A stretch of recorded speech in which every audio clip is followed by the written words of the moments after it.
Here we are. Perfect. All right. Welcome, Vizsla. How you doing? Getting ready for our next chapter of Revenge of the Sith live.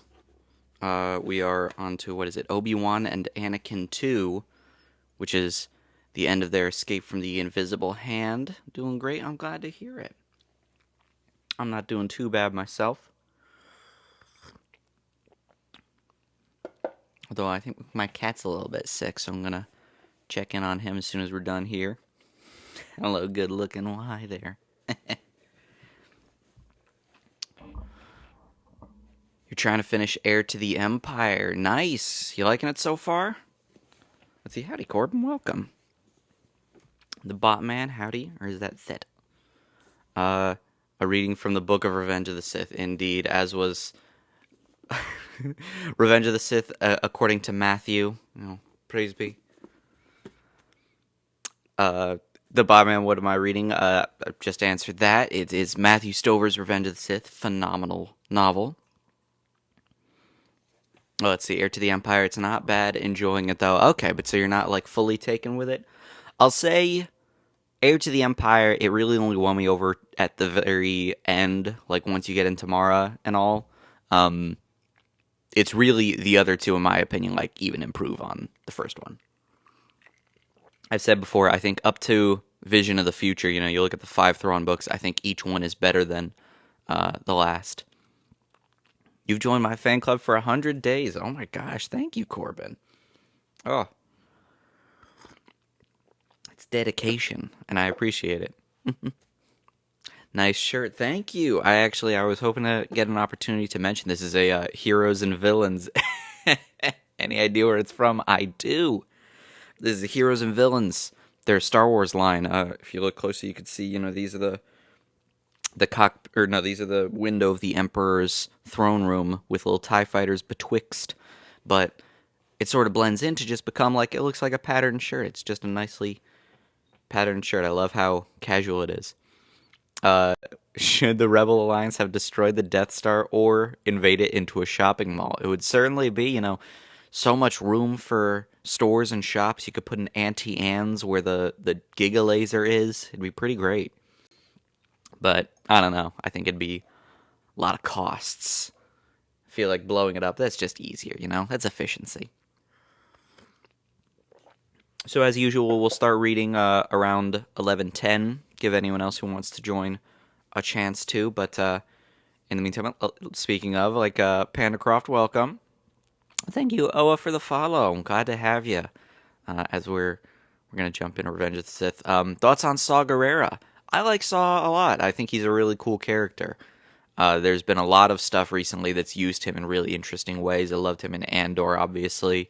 I liked him in, why can't I think of the name? Mask of Fear. And yeah, he's been popping up a lot. I think, Andor has led to a wave of people appreciating this, this really radical take on what a rebel is, We're used to people like Luke Skywalker, heroes, but Saw says that, no, sometimes rebellion is a bit more villainous.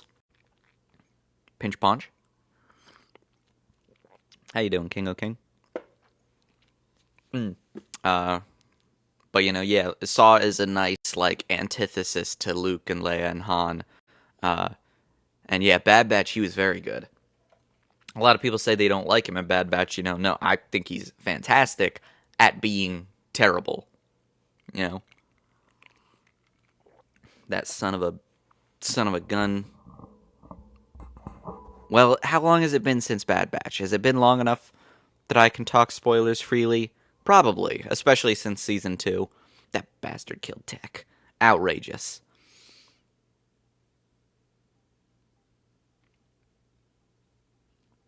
It's, it came out so long ago. There's always people, catching up, so a part of me hesitates on anything, but I think at a certain point, discussing anything is going to bear the risk of some spoilers, and I feel like, especially with, major characters, I feel like at a certain point you probably have heard it.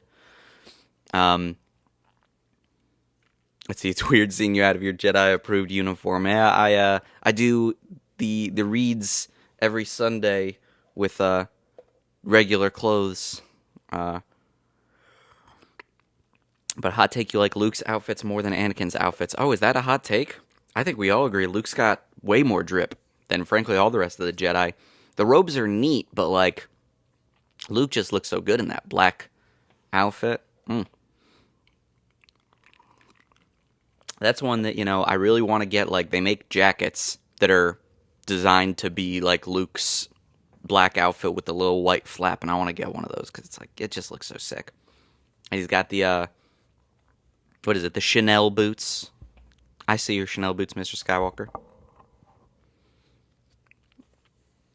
His cape with the black outfit. Oh, yeah, absolutely. Luke's black outfit was inspired by his dad's drip. Well, I guess, yeah, is it inspired by Vader, I suppose. If anything, I'd say that's Palpatine's drip. Palpatine picked out the outfit. So he was, imagining Palpatine going through, like, racks of droid parts and armor suits. Like, oh, he's going to look good in this. This helmet will be stylish as hell. Will strike fear into our enemies. Underrated, but the yellow jacket look is awesome. Yes, I love... I refer to it as, like, his comic book look, because, yeah, it came from the Yavin ceremony, but, like, the comics are the only thing that really used it a lot. But, yeah, without the jacket, only seen in the promo pics, that black shirt, it's Han's shirt, so it's got that flap in the front, the brown pants, he looks fantastic. And then the yellow jacket looks good, too. It's, a nice accent piece on it. But yeah, it's such an absolutely fantastic look for him, and I love that the comics use it so much. You wonder whose hand got cut off the most, Luke or Anakin? I mean, Luke won, Anakin 3 over time, isn't it? Like, you got, Dooku, good gracious. Dooku got one of them, and then, Obi-Wan got another, and then, in the end, Luke got a third. So yeah, Anakin just cannot keep track of those things. Let's see, fun facts, because Palp's sense of humor is twisted, Vader's life support was built from Sebulba's pod. Is that true? I don't know. I could conceive of some Star Wars writer including that, but I'm also a little skeptical. I feel like that's probably... No, but it's funny. Okay, yeah. Like, it's like, I wouldn't put it past every, like, comic book writer, but gosh, that would be funny. Imagine, like, he looks at his mask and it's just like a mirror of Sebulba's face. Just, yes, this is your new appearance, Darth Vader. Let's see, yeah, you like Sidious being scared of Luke when he was 19. I think, is Sidious scared of Luke? I think Sidious understands the danger that Luke could pose. But I don't know that Sidious is really capable of fear. I think he's kind of above it. I think, he assesses threats accurately. He did say he's a threat to my empire. Well, he's correct, but I think he's got it under control. I feel like Palpatine, in my view of him, is fully certain he's gonna win up until the very instant he isn't. It's like I love in Revenge of the Sith when Mace Windu is fighting Palpatine, and he says, "It's over, Chancellor. I sense your fear," or something along those lines. And Palpatine goes, "You fool! You think the fear you sense is mine?" And he like strikes back at Windu, but it's Mace is sensing Anakin, and he doesn't realize it because Anakin is brimming with fear. Is Star Wars your Bible? Revenge of the Sith a little bit. We were making some jokes about that earlier. I do adore this book. Question, did Luke stand a chance against Palps at the end if he didn't surrender? I don't know. I don't think so. I think the only way Luke could win is by bringing Anakin back. Am I spoiling the end? Listen, like we said, it's been a while since the movie came out. I'm confident we've all seen it. I think we're good. He said he was scared if Anakin ever had an offspring. I'd be curious if he phrased it like that. I feel like he would more likely say, like, if he had an offspring, it could be a danger to me. Recognizing threats, I don't think is the same as fear. Fear, I feel like, is more the primal, like, avoidance reaction as opposed to understanding. Like, if a bear shows up, you don't need to be afraid of it to understand, like, this is a dangerous thing. Let's see, Revenge of the Sith came out 21 years ago. That's right, yeah. Last year was the 20th. Hence, special edition novel. Which, we are past 11:10, so we're going to dive right in with, we're up to Obi-Wan and Anakin 2. So let's begin. Ooh, and this is a good start, too. Let's see. All right. This is Obi-Wan Kenobi in the light. As he is prodded onto the bridge along with Anakin and Chancellor Palpatine, he has no need to look around to see the banks of control consoles tended by terrified Nemoidians. He doesn't have to turn his head to count the droidicas and super battle droids, or to gauge the positions of the brutal droid bodyguards. He doesn't bother to raise his eyes to meet the cold yellow stare fixed on him through a skull mask of armor plast. He doesn't even need to reach into the Force. He has already let the Force reach into him. The Force flows over him and around him as though he has stepped into a crystal pure waterfall lost in the green coils of a forgotten rainforest. When he opens himself to that sparkling stream, it flows into him and through him and out again without the slightest interference from his conscious will. The part of him that calls itself Obi-Wan Kenobi is no more than a ripple, an eddy in the pool into which he endlessly pours. There are other parts of him here as well. There is nothing here that is not a part of him, from the scuff mark on R2-D2's dome to the tattered hem of Palpatine's robe, from the spidering crack in one transparisteel panel of the curving view wall above to the great starships that still battle beyond it, because this is all part of the Force. Somehow, mysteriously, the cloud that has darkened the Force for near to a decade and a half has lightened around him now, and he finds within himself the limpid clarity he recalls from his school days at the Jedi Temple, when the Force was pure and clean and perfect. It is as though the darkness has withdrawn, has coiled back upon itself to allow him this moment of clarity, to return to him the full power of the light, if only for a moment. He does not know why, but he is incapable of even wondering. In the Force, he is beyond questions. Why is meaningless. It is an echo of the past or a whisper from the future. All that matters for this infinite now is what and where and who. He is all 16 of the super battle droids, gleaming in laser-reflective chrome, arms loaded with heavy blasters. He is those blasters, and he is their targets. He is all 8 destroyer droids, waiting with electronic patience within their energy shields, and both bodyguards, and every single one of the shivering Nemoidians. He is their clothes, their boots, even each drop of reptile-scented moisture that rolls off them from the misting sprays they use to keep their internal temperatures down. He is the binders that cuff his hands, and he is the electrostaff in the hands of the bodyguard at his back. He is both of the lightsabers that the other droid bodyguard marches forward to offer to General Grievous. And he is the General himself. He is the General's duranium ribs.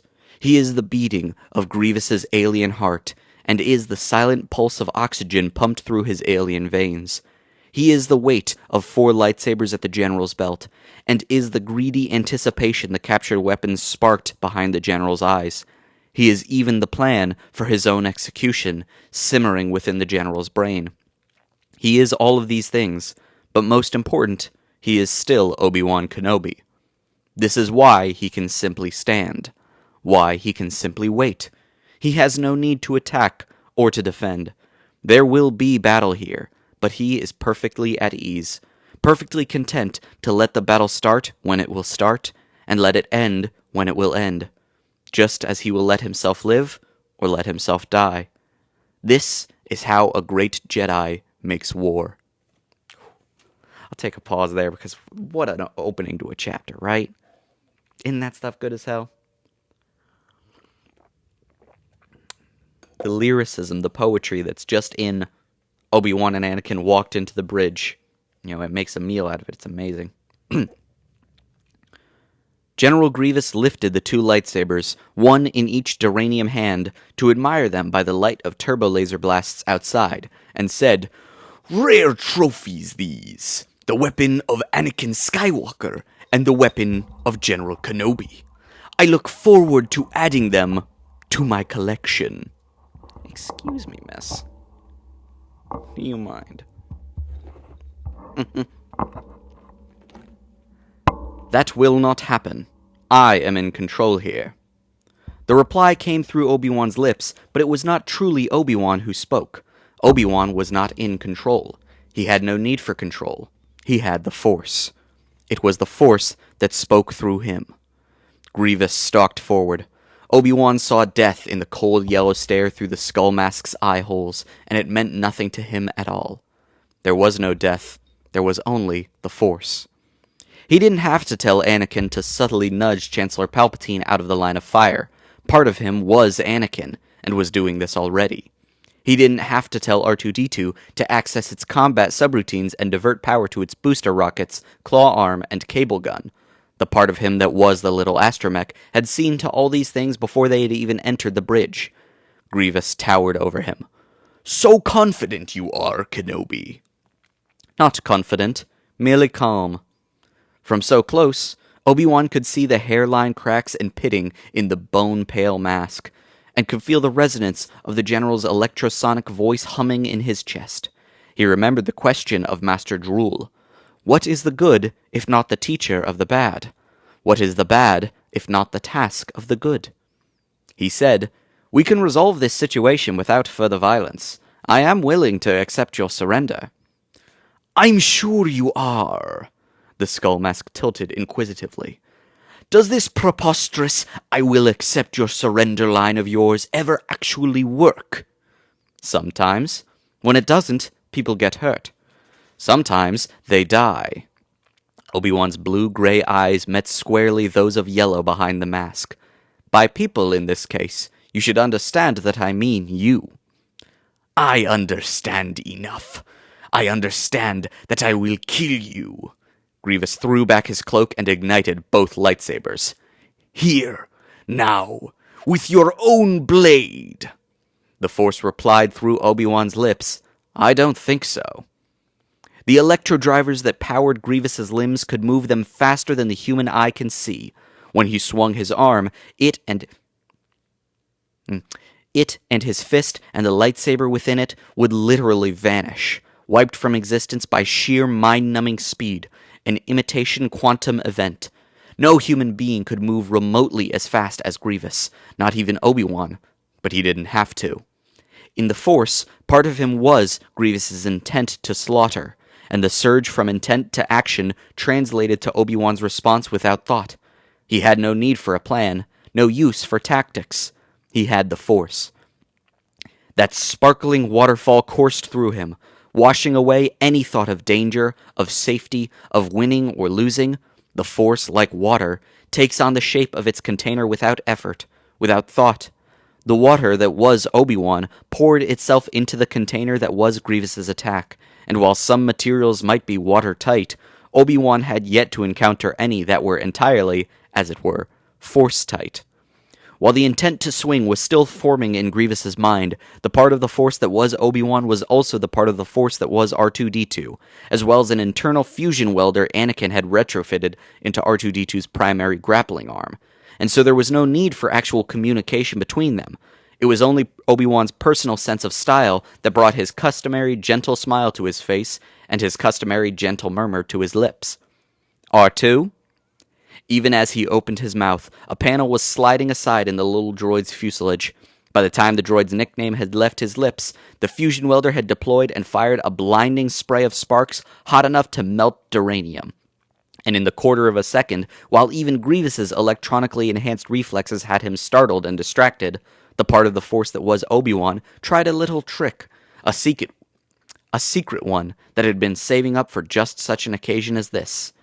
Because all there on the bridge was one in the Force, from the gross structure of the ship itself to the quantum dance of the electron shells of individual atoms.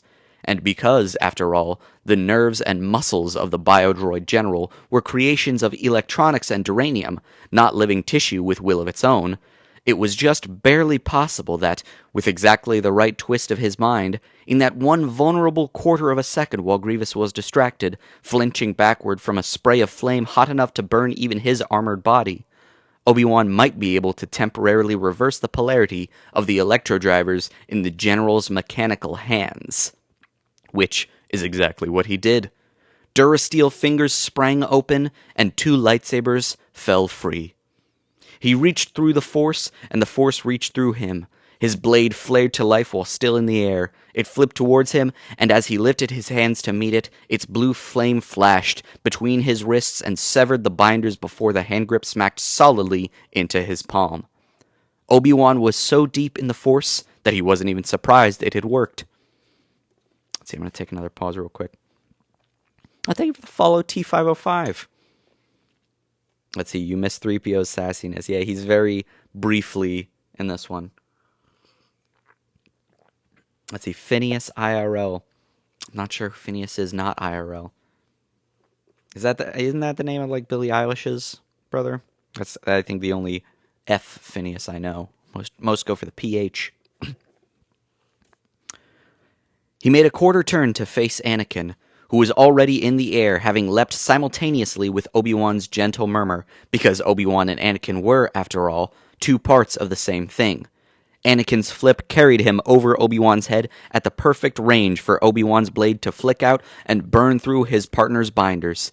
And while Grievous was still flinching away from the fountain of fusion fire, Anakin landed with his own hand extended.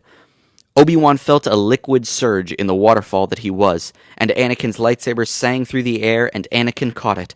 And so, 1 single second after Grievous had begun to summon the intent to swing, Obi-Wan Kenobi and Anakin Skywalker stood back to back in the center of the bridge, expressionlessly staring past the snarling blue energy of their lightsabers. Obi-Wan regarded the general without emotion. "Perhaps you should reconsider my offer." Grievous braced himself against a control console, its Durasteel housing buckling under his grip. "This is my answer." He ripped the console wholly into the air, right out from under the hands of the astonished Nemoidian operator, raised it over his head, and hurled it at the Jedi.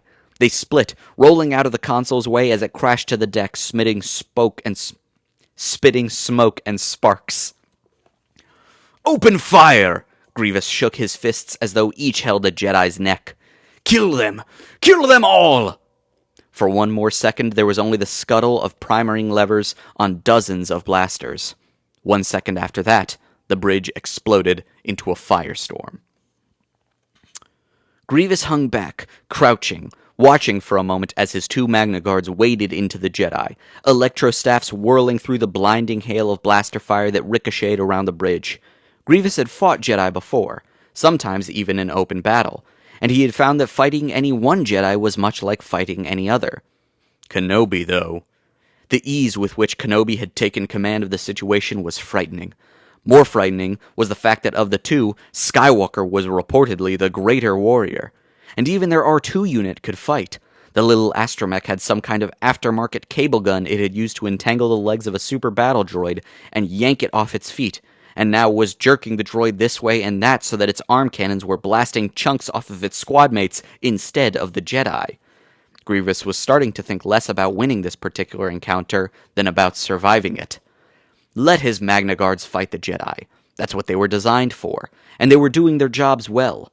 IG-101 had pressed Kenobi back against a console, lightning blazing from his electrostaff's energy shield where it pushed on Kenobi's blade. The general might have died then and there.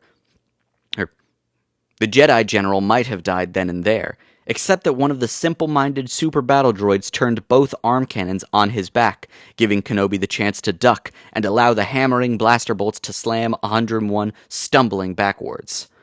Skywalker had stashed the Chancellor somewhere. That sniveling coward Palpatine was probably trembling under one of the control consoles, and had managed to sever both of 102's legs below the knee, which for some reason he apparently expected to end the fight.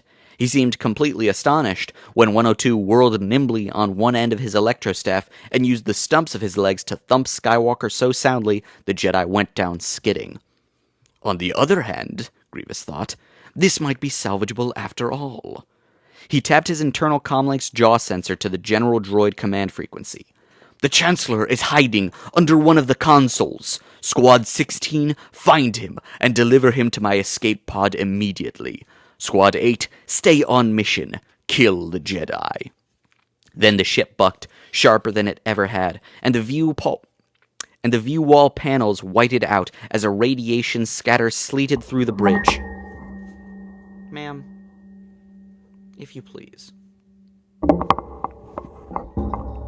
There you go, up on your little perch. Let's see.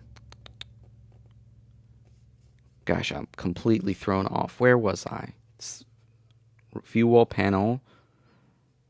Sleeted through the bridge. Here we are. Alarm klaxons blared. The nav console flared sparks into the face of a Nemoidian pilot, setting his uniform on fire and adding his screams to the din, and another console exploded, ripping the newly promoted senior gunnery officer into a pile of shredded meat. Ah, Grievous thought. In all the excitement, he'd entirely forgotten about Lieutenant Commander Nita and integrity. The other pilot, the one who wasn't shrieking and slapping at the flames on his uniform until his own hands caught fire, leaned as far away from his screaming partner as his crash webbing would allow, and shouted, "General, that shot destroyed the last of the aft control cells. The ship is deorbiting. We're going to burn." "Very well," Grievous said calmly. "Stay on course." Now it no longer mattered whether his bodyguards could overpower the Jedi or not. They would all burn together. He tapped his jaw sensor to the control frequency for the escape pods. One coded order ensured that his personal pod would be waiting for him with engines hot and system checks complete. When he looked back to the fight, all he could see of IG-102 was one arm, the saber-cut joint still white-hot. Skywalker was pursuing two super battle droids that had Palpatine by the arms. While Skywalker dismantled the droids with swift cuts, Kenobi was in the process of doing the same to IG-101. The Magna Guard was hopping on its one remaining leg, whirling its electrostaff with its one remaining arm, and screeching some improbable threat regarding its staff and Kenobi's body cavities. And after Kenobi cut off the arm, 101 went hopping after him, still screeching. The droid actually managed to land one glancing kick before the Jedi casually severed its other leg, after which 101's limbless torso continued to writhe on the deck, howling. With both Magna Guards down, all 8 destroyers opened up, dual cannons erupting gouts of Calvined particle beams. The 2 Jedi leapt together to screen the Chancellor, and before Grievous could command the destroyers to cease fire, the Jedi had deflected enough of the bolts to blow apart 3/4 of the remaining super battle droids, and send the survivors scurrying for cover beside what was left of the cringing Nemoidians. The destroyers began to close in, hosing down the Jedi with heavy fire, advancing step by step, cannons against lightsabers. The Jedi caught every blast and sent them back against the destroyers' shields that flared in spherical halos as they absorbed the reflected bolts. The destroyers might very well have prevailed over the Jedi, except for one unexpected difficulty: gravity shear.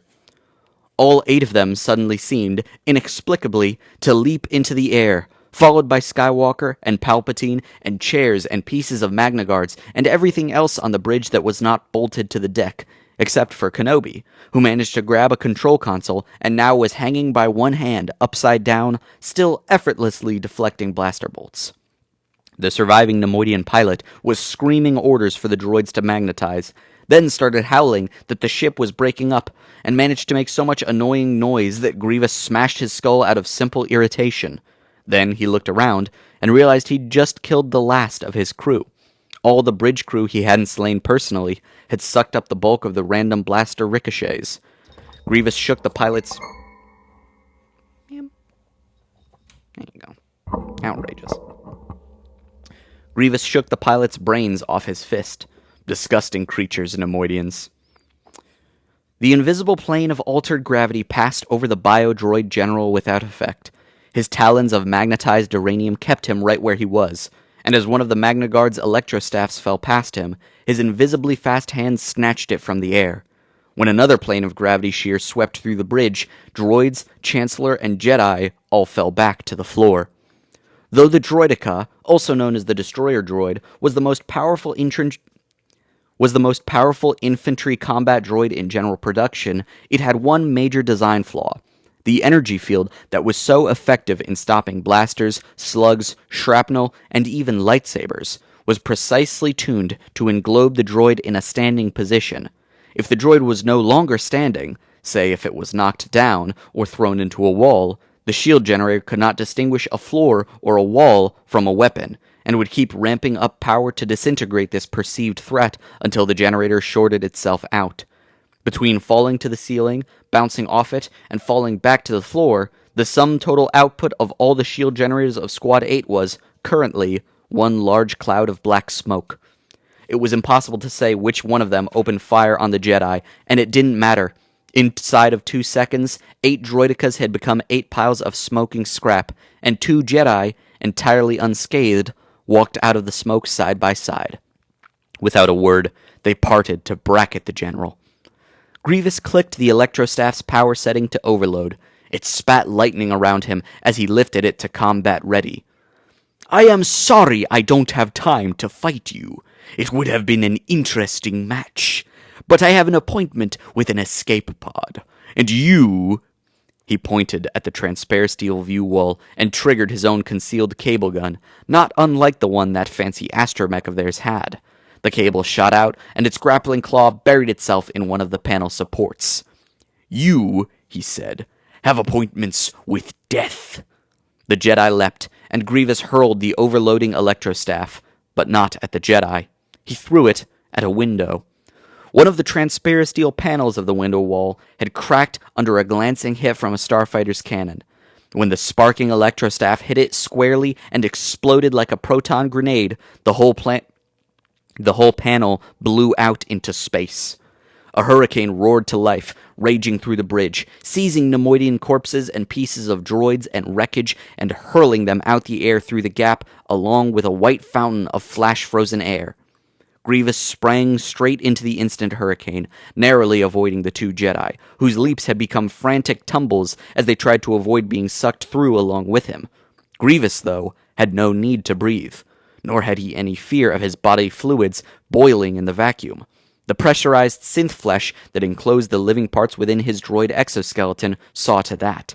So he simply rode the storm right out into space, until he reached the end of the cable and it snapped tight and swung him whipping back towards Invisible Hand's hull. He cast off the cable. His hands and feet of magnetized duranium let him scramble along the hull without difficulty, the light-spidered curve of Coruscant's nightside whirling around him. He clambered over to the external locks of the bridge escape pods and punched in a command code. Looking back over his shoulder, he experienced a certain chilly satisfaction as he watched empty escape pods blast free of the Hands Bridge and streak away. All of them. Well, all but one. No trick of the Force would spring Kenobi and Skywalker out of this one. It was a shame he didn't have a spy probe handy to leave on the bridge. He would have enjoyed watching the Republic's greatest heroes burn. The ion streaks of the escape pods spiraled through the battle that still flashed and flared silently in the void, pursued by starfighters and armed retrieval ships. Grievous nodded to himself. That should occupy them long enough for his command pod to make the run to his escape ship. As he entered his customized pod, he reflected that he was, for the first time in his career, violating orders. Though he was under strict orders to leave the Chancellor unharmed, Palpatine was about to die, alongside his precious Jedi. Then Grievous shrugged and sighed. What more could he have done? There was a war on, after all. He was sure Lord Sidious would forgive him. I love that line. He was sure Lord Sidious would forgive him for killing the Chancellor. Are you sure? In fact, Matthew Stover has a little footnote for that last line there. Another dramatic irony punchline. On the extremely rare occasions when I write a line for only one reason, that reason is always because it'll be funny. It is really good writing, yeah. Everything he writes is like this. He's the best. Ooh, a little spot of tea. All right. On the bridge, a blast shield had closed over the destroyed transparasteel window, and every last surviving combat model droid had been cut to pieces even before the atmosphere had had a chance to stabilize. But there was a more serious problem.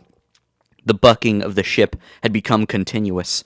White-hot sparks outside streamed backward, past the view wall windows.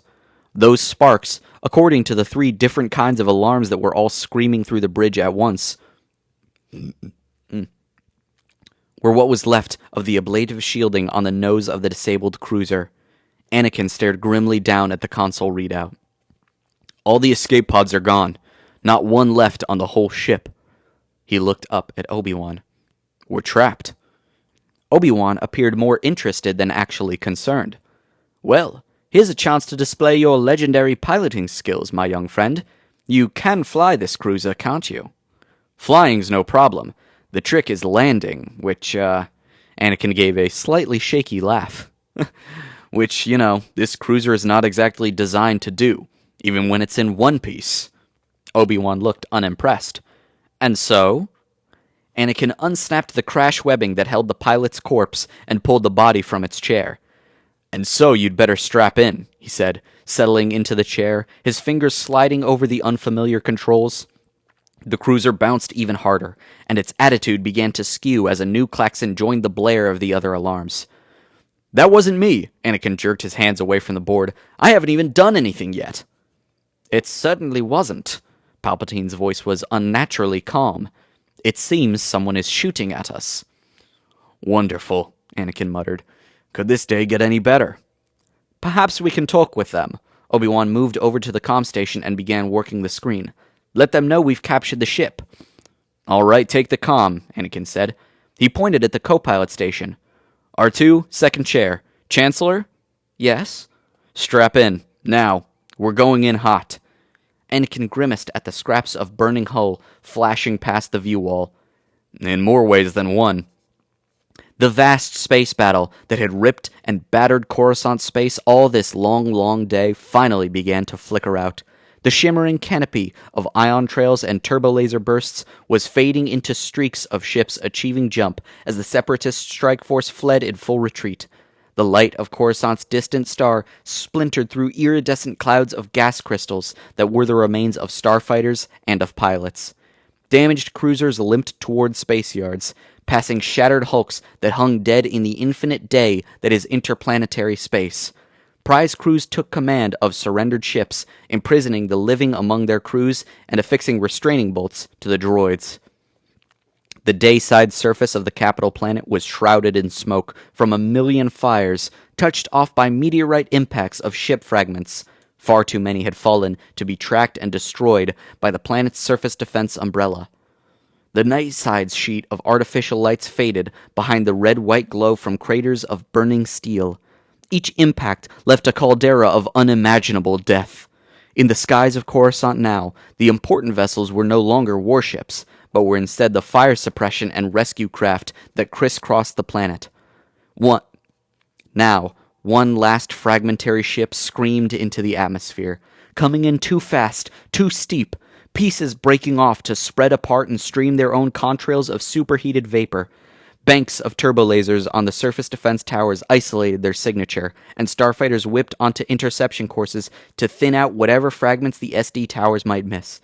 And far above, beyond the atmosphere, on the bridge of RSS Integrity, Lieutenant Commander Lorth Nita spoke urgently to a knee-high blue ghost scanned into existence by the phased array lasers in a holocom. An alien in Jedi robes, with bulging eyes set in a wrinkled face and long, pointed, oddly flexible ears. Let me make sure who's speaking here. Okay. You have to stand down the surface defense system, sir. It's General Kenobi, Nita insisted. His code verifies. Skywalker is with him, and they have Chancellor Palpatine. Heard and understood, this is, the Jedi responded calmly. Tell me what they require. Nita glanced down at the boil of hull plating that was burning off the fallen cruiser. And even as he looked, the ship broke in half at the hangar deck. The rear half tumbled, exploding in sections, but whoever was flying the front half must have been one of the greatest pilots Nita had ever even heard of. The front half wobbled and slewed, but somehow righted itself, using nothing but a bank of thrusters and its atmospheric drag fins. "First, a flight of fire ships," Nita said, more calmly now. "If they don't get the burn-off under control, there won't be enough hull left to make the surface. And a hardened docking platform, the strongest available. They won't be able to set it down. This won't be a landing, it will be a controlled crash. Repeat, a controlled crash." "Heard and understood, this is," the hologramic Jedi repeated. "Cross-load their transponder signature." When this was done, the Jedi nodded grave approval. "Thank you, Lieutenant Commander. Valiant service for the Republic you have done today, and the gratitude of the Jedi Order you have earned.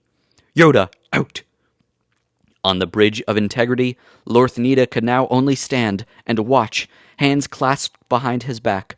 Military discipline kept him expressionless, but pale hands began at his knuckles and spread whiteness nearly to his wrists.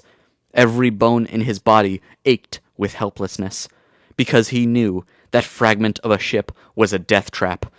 No one could land such a hulk, not even Skywalker.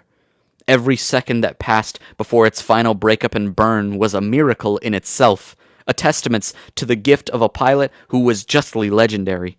But when each second is a miracle, how many of them can be strung together in a row? Lord Nita was not religious, nor was he a philosopher or metaphysician. He knew of the Force only by reputation, but nonetheless, now he found himself asking the Force, in his heart, that when the fiery end came for the men in that scrap of a ship, it might at least come quickly. His eyes stung. The irony of it burned the back of his throat. The home fleet had fought brilliantly, and the Jedi had done their superhuman part. Against all odds, the Republic had won the day. Yet this battle had been fought to save Supreme Chancellor Palpatine. They had won the battle, but now, as Nita stood watching helplessly, he couldn't help feeling that they were about to lose the war. This is Anakin Skywalker's masterpiece. Many people say he is the best star pilot in the galaxy, but that's merely talk, born of the constant holonet references to his unmatched string of kills in starfighter combat. Blowing up vulture droids and tri-fighters is simply a matter of superior reflexes and trust in the Force. He has spent so many hours in the cockpit that he wears a Jedi starfighter like clothes. It's his own body, with thrusters for legs and cannons for fist. What he is doing right now transcends mere flying the way Jedi combat transcends a schoolyard scuffle. He sits in a blood-splattered, blaster-chopped chair behind a console he's never seen before, a console with controls designed for alien fingers. The ship he's in is not only bucking like a maddened dewback through brutal coils of clear air turbulence, it's on fire and breaking up like a comet, ripping apart as it crashes into a gas giant. He has only seconds to learn how to maneuver an alien craft that not only has no aft control cells, but has no aft at all.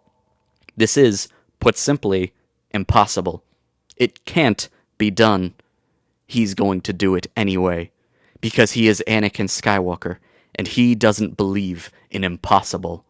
He extends his hands, and for one long, long moment, he merely strokes controls, feeling their shape under his fingers, listening to the shivers his soft touch brings to each remaining control surface of the disintegrating ship, allowing their resonances to join inside his head until they resolve into harmony like a pharaoh and joy harp virtuoso checking the tuning of his instrument.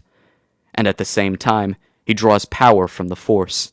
He gathers perception and luck and sucks himself into the instinctive...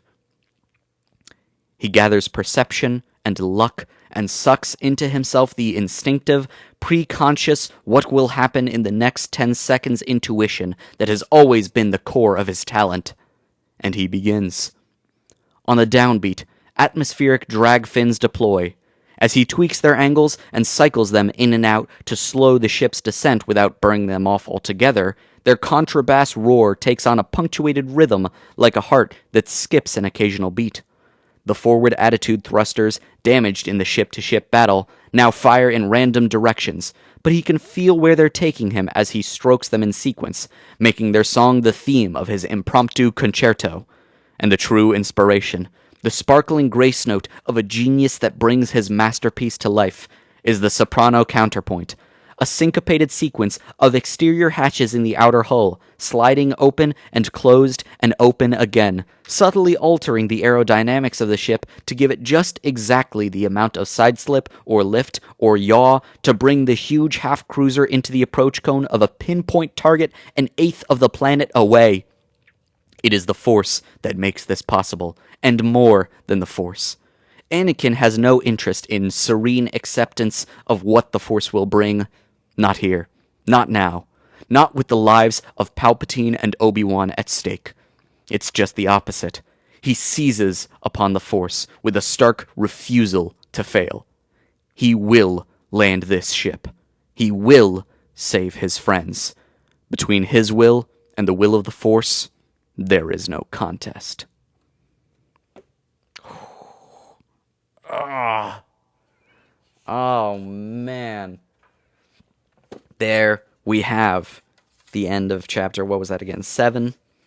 Anakin and Obi-Wan, and the crashing of the invisible hand. And God, do I adore that sequence.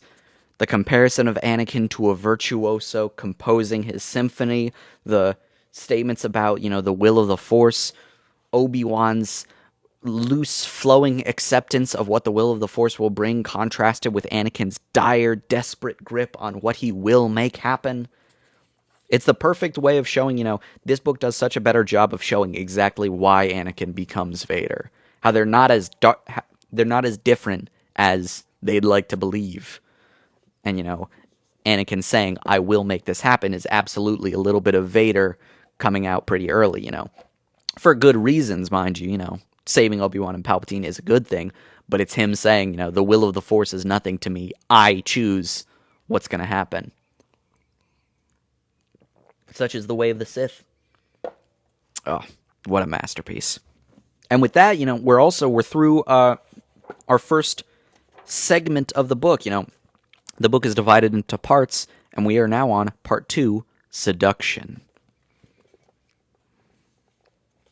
Anakin and Padme are really going to get raunchy in this one, I'm telling you. Let's see, yeah, you've been a prequel fan for a very long time. You can only imagine how different things would be if you read this when the movie came out. Yeah. You joined at Darth Vader coming out. Good for him. Yeah, after he moved on from Padme, Vader really explored himself. It's nice. Oh, you haven't been a prequel fan. Yeah, well, so I'll tell you, the response to this when the movie came out, people read this book and they loved it. And then, unfortunately, the main response was then the movie came out and they were like, what the hell was that? That was nothing like the book. Like, it's the broad strokes same, the same events happen generally, but people who read this were like, oh my gosh, the book did it so much better. Because, you listen to that in the movie, that's simply nothing. It's just the ship crashes and it's like, okay, yeah. But in this, you get this beautiful, poetic rendition of Anakin's emotional state. And yes, it helps a lot to appreciate the story. This is, the version of the story that, George wanted to tell. This achieves George's goal with Revenge of the Sith. And so it's absolutely, it's why I recommend it to everybody. It's like, if you like the prequels, you should read the definitive version of what is still the best movie of the three, but imagine that if it was, actually really, really good. This book has, I would say 2 main flaws, and they're relatively insignificant compared to, Revenge of the Sith. I love it, we all love it, but, it's got issues. There's for sure some things that don't work, Palpatine's Force Scream and 300-degree twirl are way different in this. That's a great chapter I can't wait to get to. I adore the way that Palpatine against the Jedi is done. And now here we can actually look at, Stover has talked about the crashing of the invisible hand. The whole opening of the movie is 15 minutes, but in the book, it's this huge chunk. And so, yeah, for years people asked him, why is it so much more of the book? And he was like, I didn't know it was going to be only 15 minutes. It was a lot of the script. Let's see, I want to go back through and see some of the author's notes, because there's some really good ones in here. As Lorthnida was looking out at Palpatine about to die on the invisible hand. What is it? As Nita stood watching helplessly, he couldn't help feeling that they were about to lose the war. And Stover commented like, yes, of course, it's exactly what you think. I just figured it'd be more fun if it took you a second or two to catch up on the fact that this whole section has been an elaborate setup for Nita's got a bad feeling about this. Yeah, there we go. We've got the classic. I love little plays on the I have a bad feeling about this, like in TLJ. Let's see. You bought the book recently, but you're hesitant to read it because you got it for your wife. Well, I mean, hey, when's she going to start reading it? You could probably squeeze it in first. Or tell her, get reading. You won't be disappointed. How's it going, Ghost Spartan? Welcome. You're catching us just on the tail end of... We just finished reading Chapter 7 of Revenge of the Sith. And I'll be hopping off in a minute, but I can keep chatting while I want to appreciate some more of these author's notes. Because, yeah, Stover just has a way of writing anything. Even, like, interviews with him have a joy to them. They're delightful.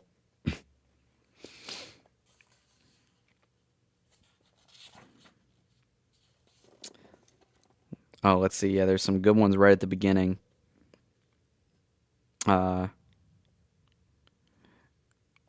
is this? Yeah, when Obi-Wan at the beginning, he describes that, suddenly the darkness that's been swallowing the Force for years now seems to have pulled back. He says he feels a clarity that he hasn't felt in a long time, and it feels as though he's back being, the way he was as like a schoolboy in the Jedi Temple.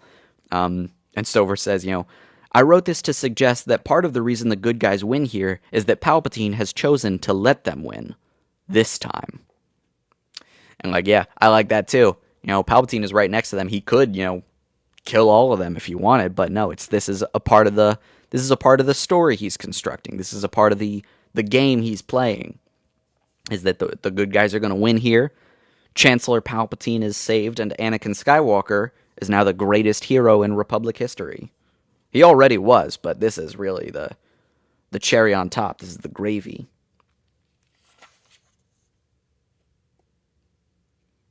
And yeah, a lot of his Jedi wisdom is drawn from like actual ancient philosophy. Here's saying, what is it? The question of Master Drul. What is the good if not the teacher of the bad? What is the bad if not the task of the good? And he goes, this is a very slight paraphrase of a famous passage from the Tao Te Ching. I figure timeless wisdom is, well, timeless. And it relates to this particular story in several ways.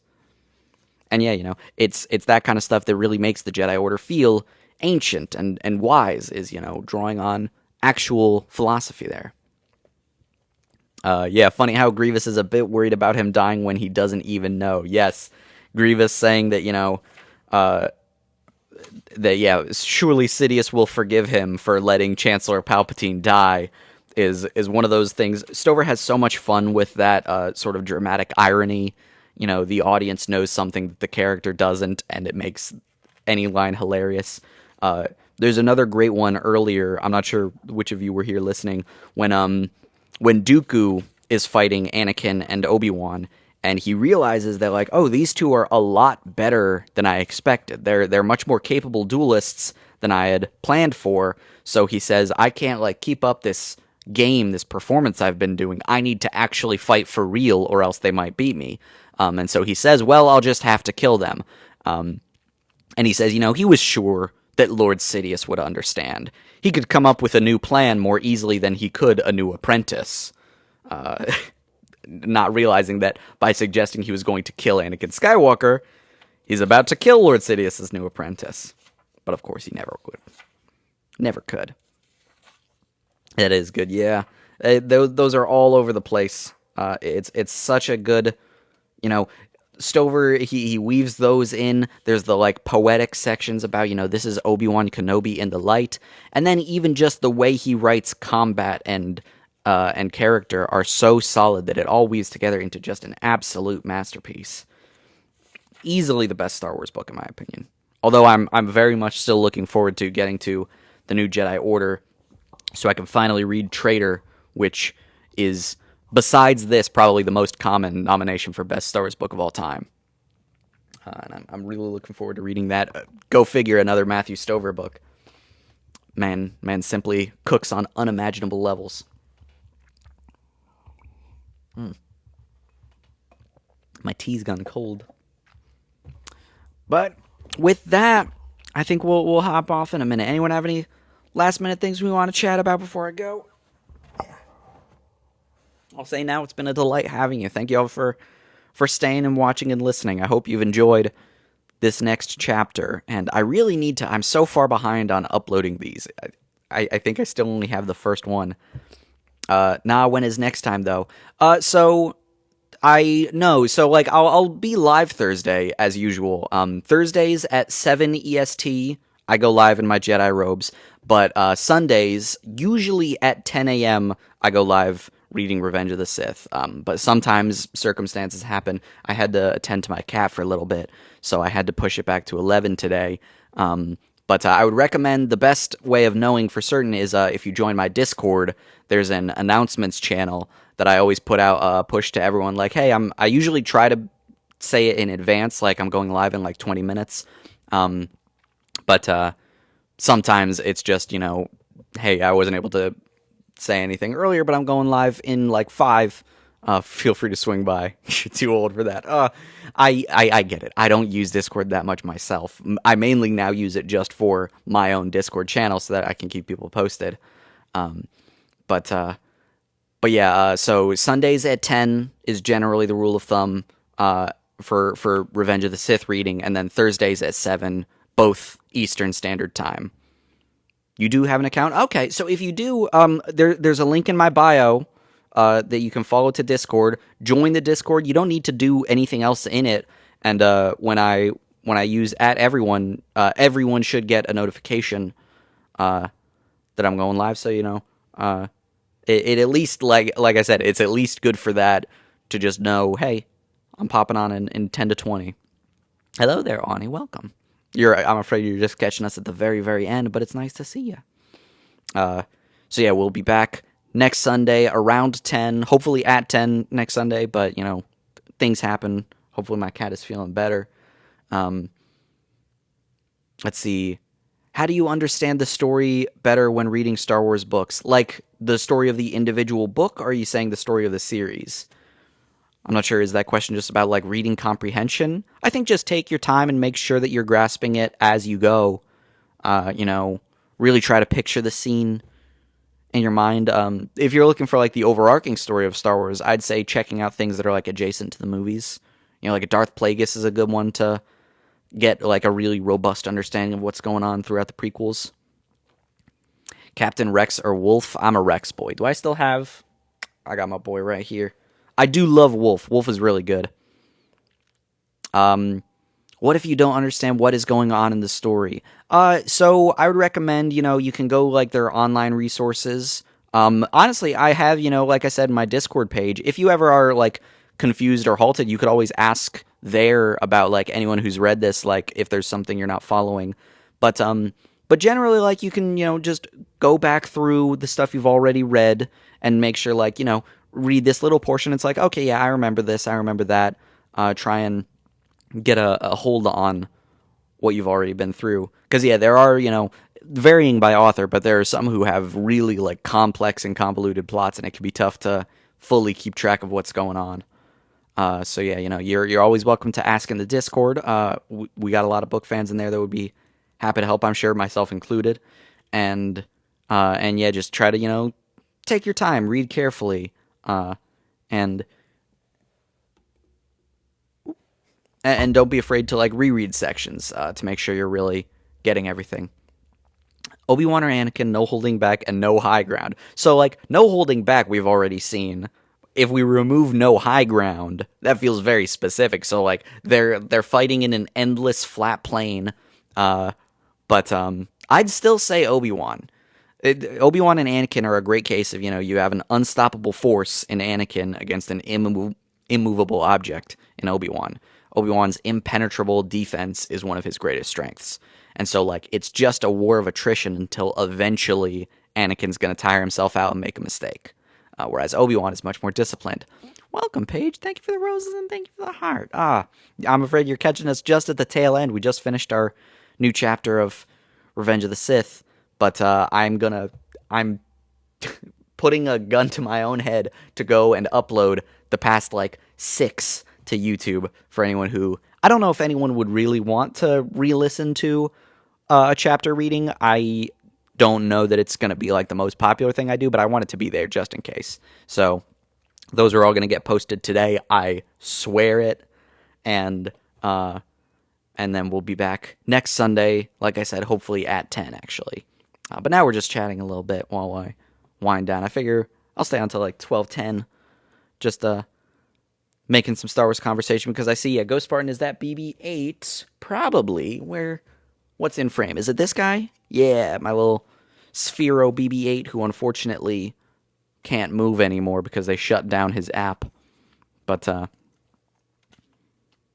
let's see. When you read books, you like an audiobook, especially the free ones on YouTube. I don't know about especially, but the ones on YouTube are really cool. It's super cool that there are these fan-made audiobooks. I read the Republic Commando, the first like book and a half that way, and they were very cool.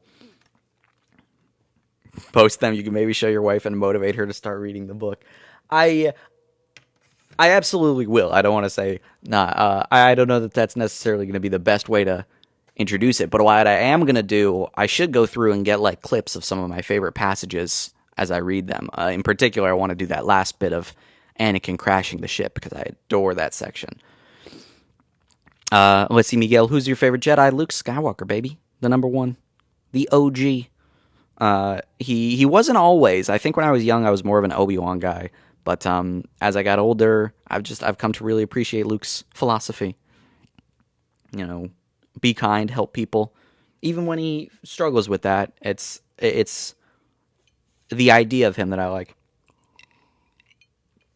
R2 or BB-8? I'd say I prefer R2, although BB-8 is adorable. I like the droids that are a bit more chaotic and sassy. So, like, K2 is my favorite one. Chopper is another one way up there. Jedi Fallen Order 1 or 2. I've never finished 2, but I really like a lot of the stuff in it. I know some people have said it's a bit less focused than Jedi 1, which I do understand where they're coming from. To me, the, like, filling out Pyloon's saloon, exploring this same world over and over, I think those are really cool gameplay mechanics that I like a lot, so. Luke and then Obi for sure. I don't even know that Obi-Wan is still my second. He's up there. He's certainly close to the top, but I'd say he may be just somewhere in the top 5 for me. You know, some honorable mentions, like Qui-Gon Jinn is going to be up there. You know, he's another great one. To go to some book characters, Loden Greatstorm is one of my all-time favorites. Porter Engle is a great one. Nomi Sunrider, I adore her. I'm trying to think, are there any other Old Republic Jedi? I could say Revan, but honestly, he's never really been like my top 5. I like the game more than I like him specifically. Let's see. What do you think about Star Wars Starfighter? I'm excited for it. I'm interested to hear that there are going to be Jedi and lightsabers. That's a very surprising turn, but you know, it'll be interesting to see what they do. I swear, if the kid is a Jedi, if this is just the Mandalorian but without Grogu, I'm going to be upset. Oh man, this story happened a long time ago in a galaxy far, far away. It's such a good opening. That was several streams ago. We're unfortunately wrapping this one up, but yeah, the opening to Revenge of the Sith is legendary. What is the most mysterious thing in Star Wars, in your opinion? I would say the Force. It's the whole point is that it's, you know, unknowable. Past that, you know, the unknown regions obviously have plenty of mysteries. Some, you know, what's the word I'm looking for? Like the Star Weirds and stuff like that. There's a lot of beings that have a lot of mystery around them. You think that the new Starfighter show will suck? For one, it's going to be a movie, but I mean, it could. Sean Levy, he tends to make fun movies. He tends to make entertaining things, like Deadpool versus Wolverine, his latest flick. I would say is not a very good movie, but it's very enjoyable. It's a lot of fun to watch. It's good actors with good chemistry doing entertaining things, even if the plot is just kind of eh. So if Starfighter is just that, I still will be like, all right, that's fine. I can, I can get behind that. Ooh, let's see, David. I'll come back to that in a second because I saw Rey versus Plo Koon, who's winning. I think Rey is going to take that pretty easily. She is uniquely powerful in the Force in a way that Plo simply isn't. Plo has the discipline and strategy, so I guess it depends on in what arena they're fighting. Plo is sure to be a better duelist than her, but if we're talking like Force power, I think Rey's probably got the edge. Let's see. So, David, Twin, I'm starting to read the Yuzhan Vong book series, but you've heard that it's like 9 books. Is it for real? I got good news and bad news, David. It's not 9 books. It's 19. It's 20 books long. It is a long series. I've got them right back here. You can see the edges of, I had to stack them vertically to fit them. It is this stack, and then it ends with the unifying force right here. Yeah, it's a lot, and it's why I still haven't actually read them myself. But I don't want to let that, don't necessarily let that deter you. People swear by these. The number of people who say that this is the best series in the series, that this is the best run of Star Wars books of all time, is tremendous. How many pages each? It's going to vary. Let's see, I believe, what's the longest one? I think it's a little tough to access some of them, but I think the Edge of Victory are some of the shortest, and then I believe Star by Star is the longest one. So, like, even at their longest, they're never insane, but it is... Oh, let me maybe take that back. Maybe these are just small pages. The longest one is 605 pages.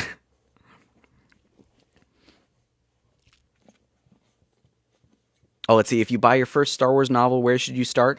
Heir to the Empire is a great recommendation. That, though, I tend to avoid trilogies to start with. I think if you buy your first novel, maybe go with just a one. Craven also does recommend the Thrawn trilogy. Don't get me wrong. It's a good suggestion. The Thrawn trilogy is a classic. But there are a lot of one-off novels that can feel a little bit more like you're dipping your toes in, So I tend to recommend, like, pick an era or a character or an idea that you like and find a one-off novel that's kind of akin to that. So, like, if you like Qui-Gon and Obi-Wan, Master and Apprentice is phenomenal. If you like Darth Maul, Shadowhunter is incredible. If you like Thrawn, if you're intrigued by Thrawn as a character, the 2017 Thrawn novel it's part of a trilogy, but it's really a one-off book. It does not connect that much with the other two, so that one is a great one. Plagueis is one I'm always hesitant about because it does weave together a lot of other stuff in the EU, but I think you can also read it without anything. As long as you've seen the prequels, I think you can read Plagueis perfectly fine and enjoy it.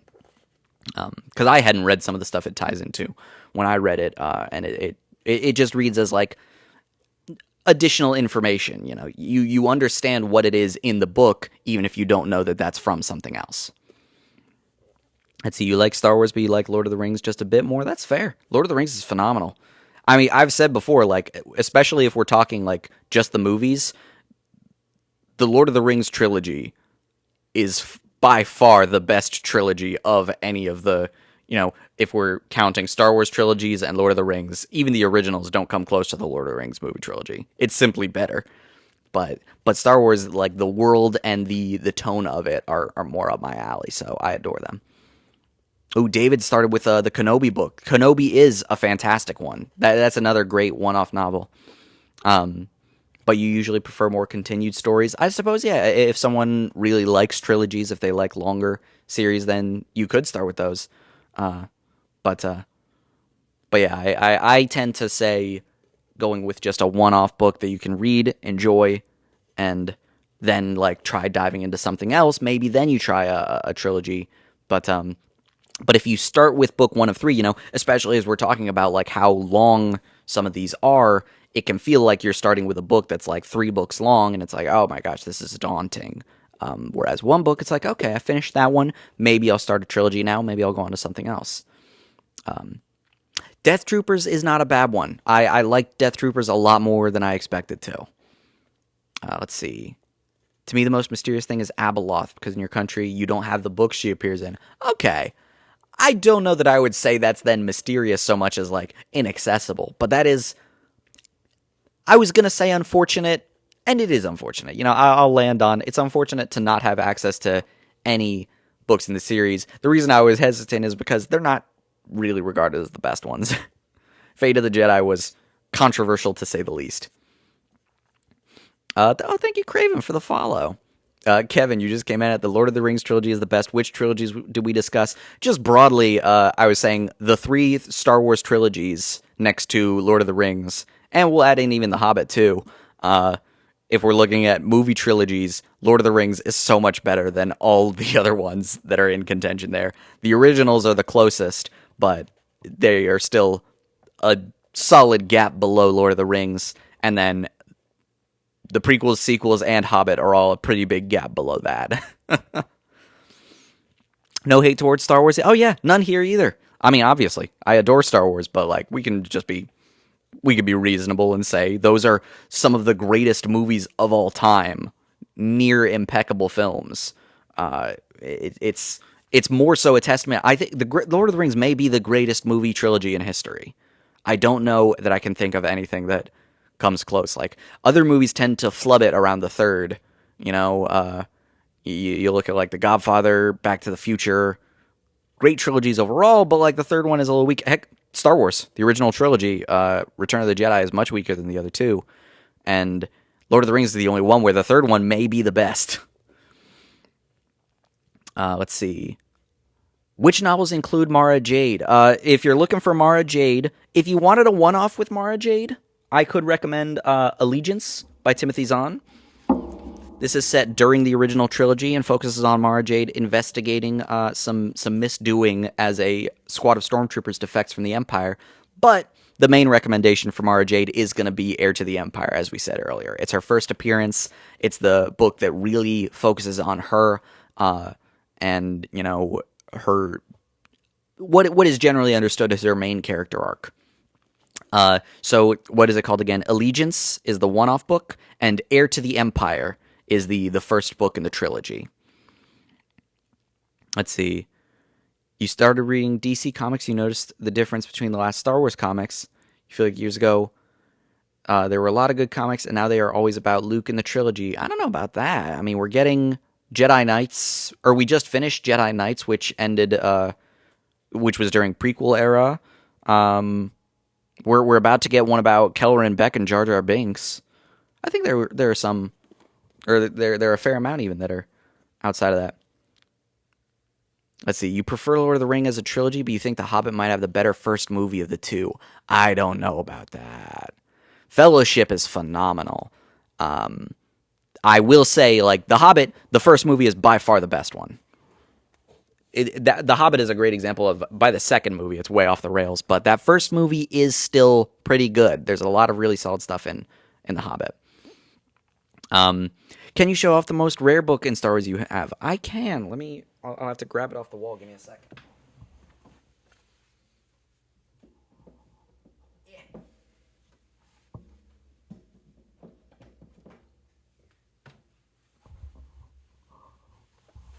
This is the most rare book I have in my collection. It is The Heart of the Jedi by Kenneth Flint. Let me avoid my ring light. This book was commissioned during the earliest Star Wars book era. It was part of the books that were commissioned right after Heir to the Empire, and it got canceled. It did not end up making it to production. This book was never actually made as part of the Star Wars canon. It was never even part of Legends.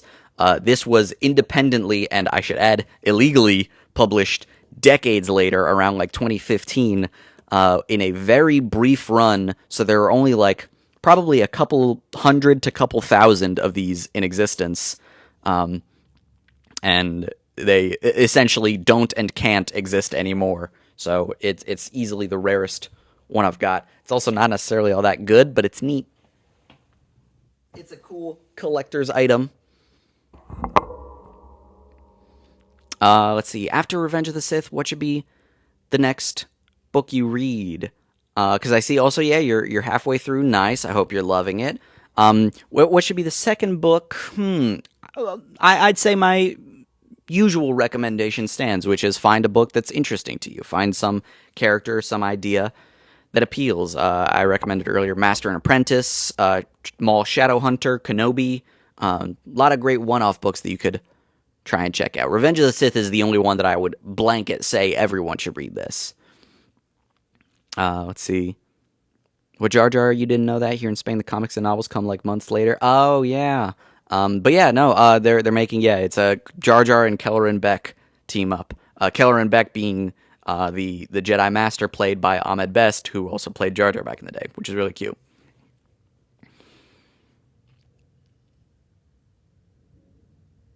Let's see. And yeah, DC do not make Marvel comics. He's just saying like contrasting between DC comics and the current Marvel run of Star Wars. Star Wars comics used to be made by Dark Horse, but that fell through, I think, when Disney bought the series. Do you think the villain should be part of a crime syndicate instead of Empire after Episode 9? I think that the Empire should be fully, completely dead. I think we do not need another Imperial resurgence. Absolutely keep them down in the dirt. I think that, yeah, a crime empire or some, maybe even just individual warlords, some just person trying to carve out their own part of the galaxy, anything like that.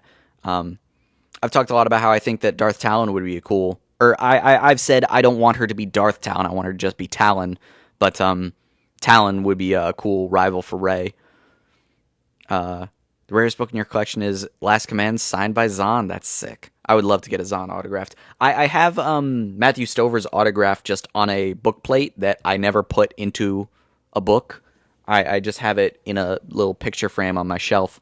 But yeah, Matthew Stover, my favorite Star Wars author, my favorite author, period. And so I was very glad to get that one. But I would love to get some of the other classics, James Luceno, and Zahn. Let's see. Did you end up buying the Star Destroyer? I did. I've posted a couple of videos about it. You can scroll through my page. They'll probably be a bit far away now, but I've fully built it, and it is enormous. It is a frankly like kind of inconvenient thing to have in my house at all times. But it is sick. It looks so dang cool. Are you excited for the Darth Maul comic coming in a few months? Not like dramatically, but I hope it's cool. It's not, I've said before, like, I think that Maul and the Clone Wars are a little overexposed in the series. So, like, especially when it comes to the TV show, which is such a big thing, I have mixed feelings about, but, like, he's always fun. Do they sell Mara Jade lightsabers in Galaxy's Edge? They do. Or at least they did. I don't know how many they made, so I don't know, like, if they still have them in stock even. But at one point, yeah, they had them all in there. Let's see, you're still heartbroken over that original plan for the sequel starring Maul. Would have loved it. That is entirely speculative, and people thought that they would love the prequels. I think it's unlikely that fans... frankly, I think fans probably would have reacted to George's sequels much the same way they reacted to Disney's sequels, especially because, at the time, George was reviled. There's a reason he sold the franchise, because fans hated him, because he ruined the series with his garbage prequels. And now we pretend that, I think it is largely the fact that Disney bought it and then didn't do a great job either, that, suddenly George became the former, someone you could pretend that, like, oh, things were so much better back then. I think that's a big part of why the prequels had this resurgence. Had George made his sequels and they had turned out bad too, I think people would still be saying that there are only 3 Star Wars movies. I don't think that they would have had this resurgence were it not for Disney. So I think, people would have complained about much of the same stuff. I mean, for God's sake, one of the things George talked about was that Leia was going to be revealed as the Chosen One, and that Anakin wasn't the Chosen One after all. Star Wars Theory would have blown a gasket. You kidding? Plus, George's sequels are the ones that came up with Angry Hermit Luke, which is the most despised feature of the actual sequels. I find it hard to believe that people would have loved it had George done it. But I do agree, yeah, Talon as a new villain, as a dark Jedi. I'm still hoping that, like, the original plan for the sequels being Maul and Talon, I prefer Maul's death as it is. Like, Maul fighting Luke Skywalker would be meaningless. A, he'd be super old at that point. But B, they don't know each other. They have no history. Maul dying to Kenobi is a better conclusion. I want him to train Talon, who can then be an opponent for Rey in like the next sequels.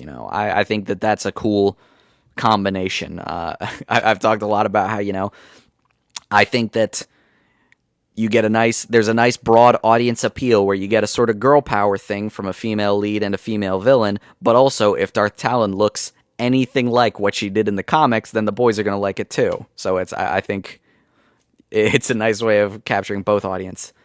And yeah, Fairpoint will revise. Would have loved seeing Maul in the center of more live action. That I can get behind.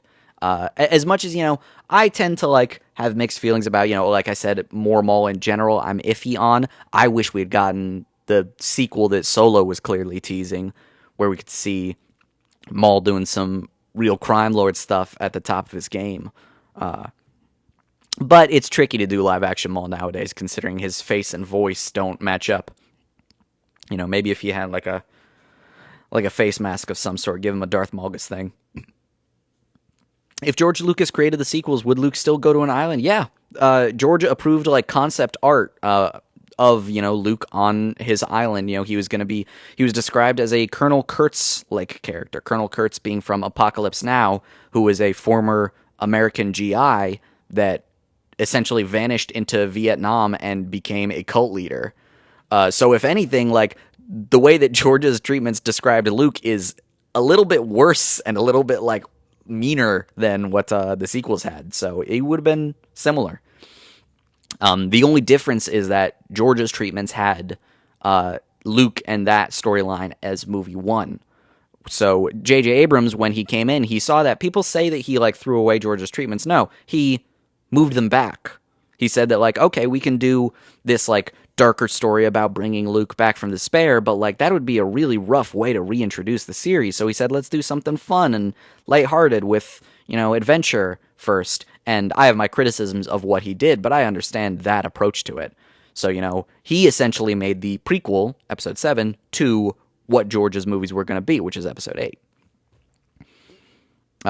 You're so podcast coded, and thank you for the follow heart. I did have a sort of pseudo podcast where it was long form book reviews, but yeah, white brown haired guy talking about Star Wars into a chunky microphone. I'm a hair away from a podcaster. Let's see. Did you like the Inquisitors comic? I haven't actually read it. I've been thinking about it because I like the Inquisitors as a concept, but I unfortunately have little to know. Let's see. You thought George Lucas was going to make Luke like Legends? No, this is simply misinformation because it's Legends fans who want to believe that, but quite frankly, George would have treated Legends much the same way he did when he made the prequels, which is utterly disregarding anything that wasn't extremely convenient to make. George accepted that the Legends, the EU, had already named the capital planet Coruscant, and so he said, okay, I'll call it Coruscant, because he was originally going to call it, what is it? No Habadon? Something like that. But so he said, okay, I'll change it to Coruscant. Everything else, though, he just did what he wanted. He disregarded the backstory that they had written for Boba Fett. He said, no, he's a clone of this guy, Jango Fett. He disregarded anything about the Clone Wars. When you read Heir to the Empire, anyone who's reading through it, you'll notice that they start to make references to the Clone Wars that really don't line up with the Clone Wars we got. And frankly, in my opinion, their ideas were cooler. But so George, it's not a matter of like, some people say he disdained Legends, some people say he approved everything and wrote it into it. No, quite frankly, he just didn't care that much. He saw Legends as merchandising. People were writing books that would help sell the movies, and he was like, okay, cool, but I'm not writing my story based around what they do, so he was going to do what he wanted anyways. But there were going to be things in common, frankly, that the sequels had in common too. George talked about how, the originals were about the son, and then the prequels were about the father, and then the sequels were going to be about the grandchildren. And he said, yeah, that's something even the books have done, and that now the sequels have done too, with Ben Solo. But so, when people say that George was going to make his Luke like Legends, it's because they haven't read his treatment, which absolutely was not like Legends, and it's because they wanted that to happen. People wanted him to be like Legends, and I get it. I kind of would have preferred him to be like Legends too, but the fact is, George was going to do what George wanted. People didn't want Anakin to be like this either. When people heard there were going to be prequels, it's like, oh my gosh, we can see Darth Vader before he was in the suit. He's going to be this cool badass slicing people up in, full Jedi attire. We're going to get this whole adventure of him and Obi-Wan Kenobi. And then it was like, no, this is about trade blockades, and Anakin is a little 9-year-old boy who loves his mom. And people hated it because they were like, this isn't the Anakin we wanted. And now people have come around on it, but it was very much an idea of like George made the Anakin he wanted to make, and audiences said, we don't want that. We didn't want him to be that. And quite frankly, it's the same thing that happened with Luke. They made the Luke that George wanted to make and that Rian Johnson thought was the most compelling, and fans said, we didn't want this. We wanted Luke to be a cool badass, and we wanted Anakin to be a cool badass. Make that podcast again. It will be goated. I want to do more long form content. I should, because it was just, it would be like a 20-minute book review where I go a bit more in depth on my thoughts. I would love to do like a regular style podcast, but I guess my Thursday lives are already that. But I feel like I need a co-host to do a podcast. I feel like a single person podcast sounds boring. When's the last time you let that BB-8 roll around? I was talking about earlier, the app that makes him roll around is decommissioned, so he can't anymore. BB-8's grounded. I should make like a restraining bolt and attach it to him to solidify that that's the case. Because yeah, he can never move again. Let's see. You think Crimson Dawn have a good crime syndicate story? Yeah, I've liked a lot of the Crimson Dawn stuff. I would love to see a bit more of them. I need to finish Outlaws and see what they do in that, because that's a cool section there. Who's the best pod racer the galaxy ever saw? Probably Anakin. Jedi is such a huge leg up on the competition, because he did a bit of pod racing after joining the Jedi Order when he and Obi-Wan were undercover on a mission, and he crushed it there too. Wrong, Ben Guadaneros. Listen, Ben, I love him, but his record speaks for itself. Stalled at the starting line, and then, like I said, Anakin races against him again, and he whoops Ben up and down the field. Ben's a classic, but he ain't got the juice. Maybe back in his prime. Let's see. You hate people to say Anakin was a good Jedi. It's absolutely wildly incorrect. Anakin is an incredible warrior, and I think that's what people really mean. Anakin is an incredibly talented fighter, but he is just terrible as a Jedi. When did Annie face Ben again? It was in an audiobook. It's unfortunately an Audible exclusive. So if you have an Amazon Prime account, you can listen to it for free, but you do need to pay Amazon money, which will. But it's called Padawan's Pride. Obi-Wan and Anakin investigate a pod racing course that seems to be operating like corrupt business underneath. And so as cover, Anakin goes in as a pod racer and Obi-Wan as his manager. And it's very cute. Ben Guadaneros is in it. Let's see. You listen to the Dooku one, not that one. Yeah, it's cute. It's a very short one. It's like 5 or 6 hours, which for an audiobook is nothing. But it was a lot of fun. I had a good time reading that one. If George Lucas made the sequels same as it is with Rey, maybe the fans will like it. I don't know. Like I said, I think people hated George when the prequels came out, and I think that if he had made the sequels, they would have just continued to hate him. I think that it just would have prevented the fans turning around on the prequels, because with the prequels, you had this sort of like, oh, things used to be better. You can blame someone new. Whereas if he had made the sequels, then it would just be 3 more bad movies that George Lucas made. Let's see. What's your opinion on Brotherhood? I like Brotherhood quite a bit. It wasn't my favorite. There were definitely some things that irked me and some awkward bits. I don't want to spoil anything, but a lot of it talks about Cato Nemoidia, and there is a recurring mention about how Nemoidians. Oh gosh, what was it? It's been a while. Nemoidians care about risk assessment. That the like core of their society is risk assessment, and they say it constantly, and they say it just like that, and it's really like them making a lore reason why Nemoidians are cowards, and I don't like that for several reasons, but there's also some really good strengths. Obi-Wan and Anakin are both very good and in character in it. There's a cute side character that I liked, and it refers to Revenge of the Sith in a couple places, which is the best thing any novel can do, because it's the greatest. Brotherhood has a really cute tie-in where in Revenge of the Sith, one of the key through lines is that they refer to Anakin going on a mission with Obi-Wan to see. Obi-Wan was there to like oversee a dying star and make sure it didn't go like Nova. Anakin snuck onto the mission, and Obi-Wan took the opportunity to teach Anakin a lesson about how like all things die, even stars burn out, and as a Jedi, it's important to let those things pass out of your life. And Anakin, the lesson he takes away from it is everything dies. Oh my God, I need to figure out how to stop that, because he can't bear the thought that his loved ones will die.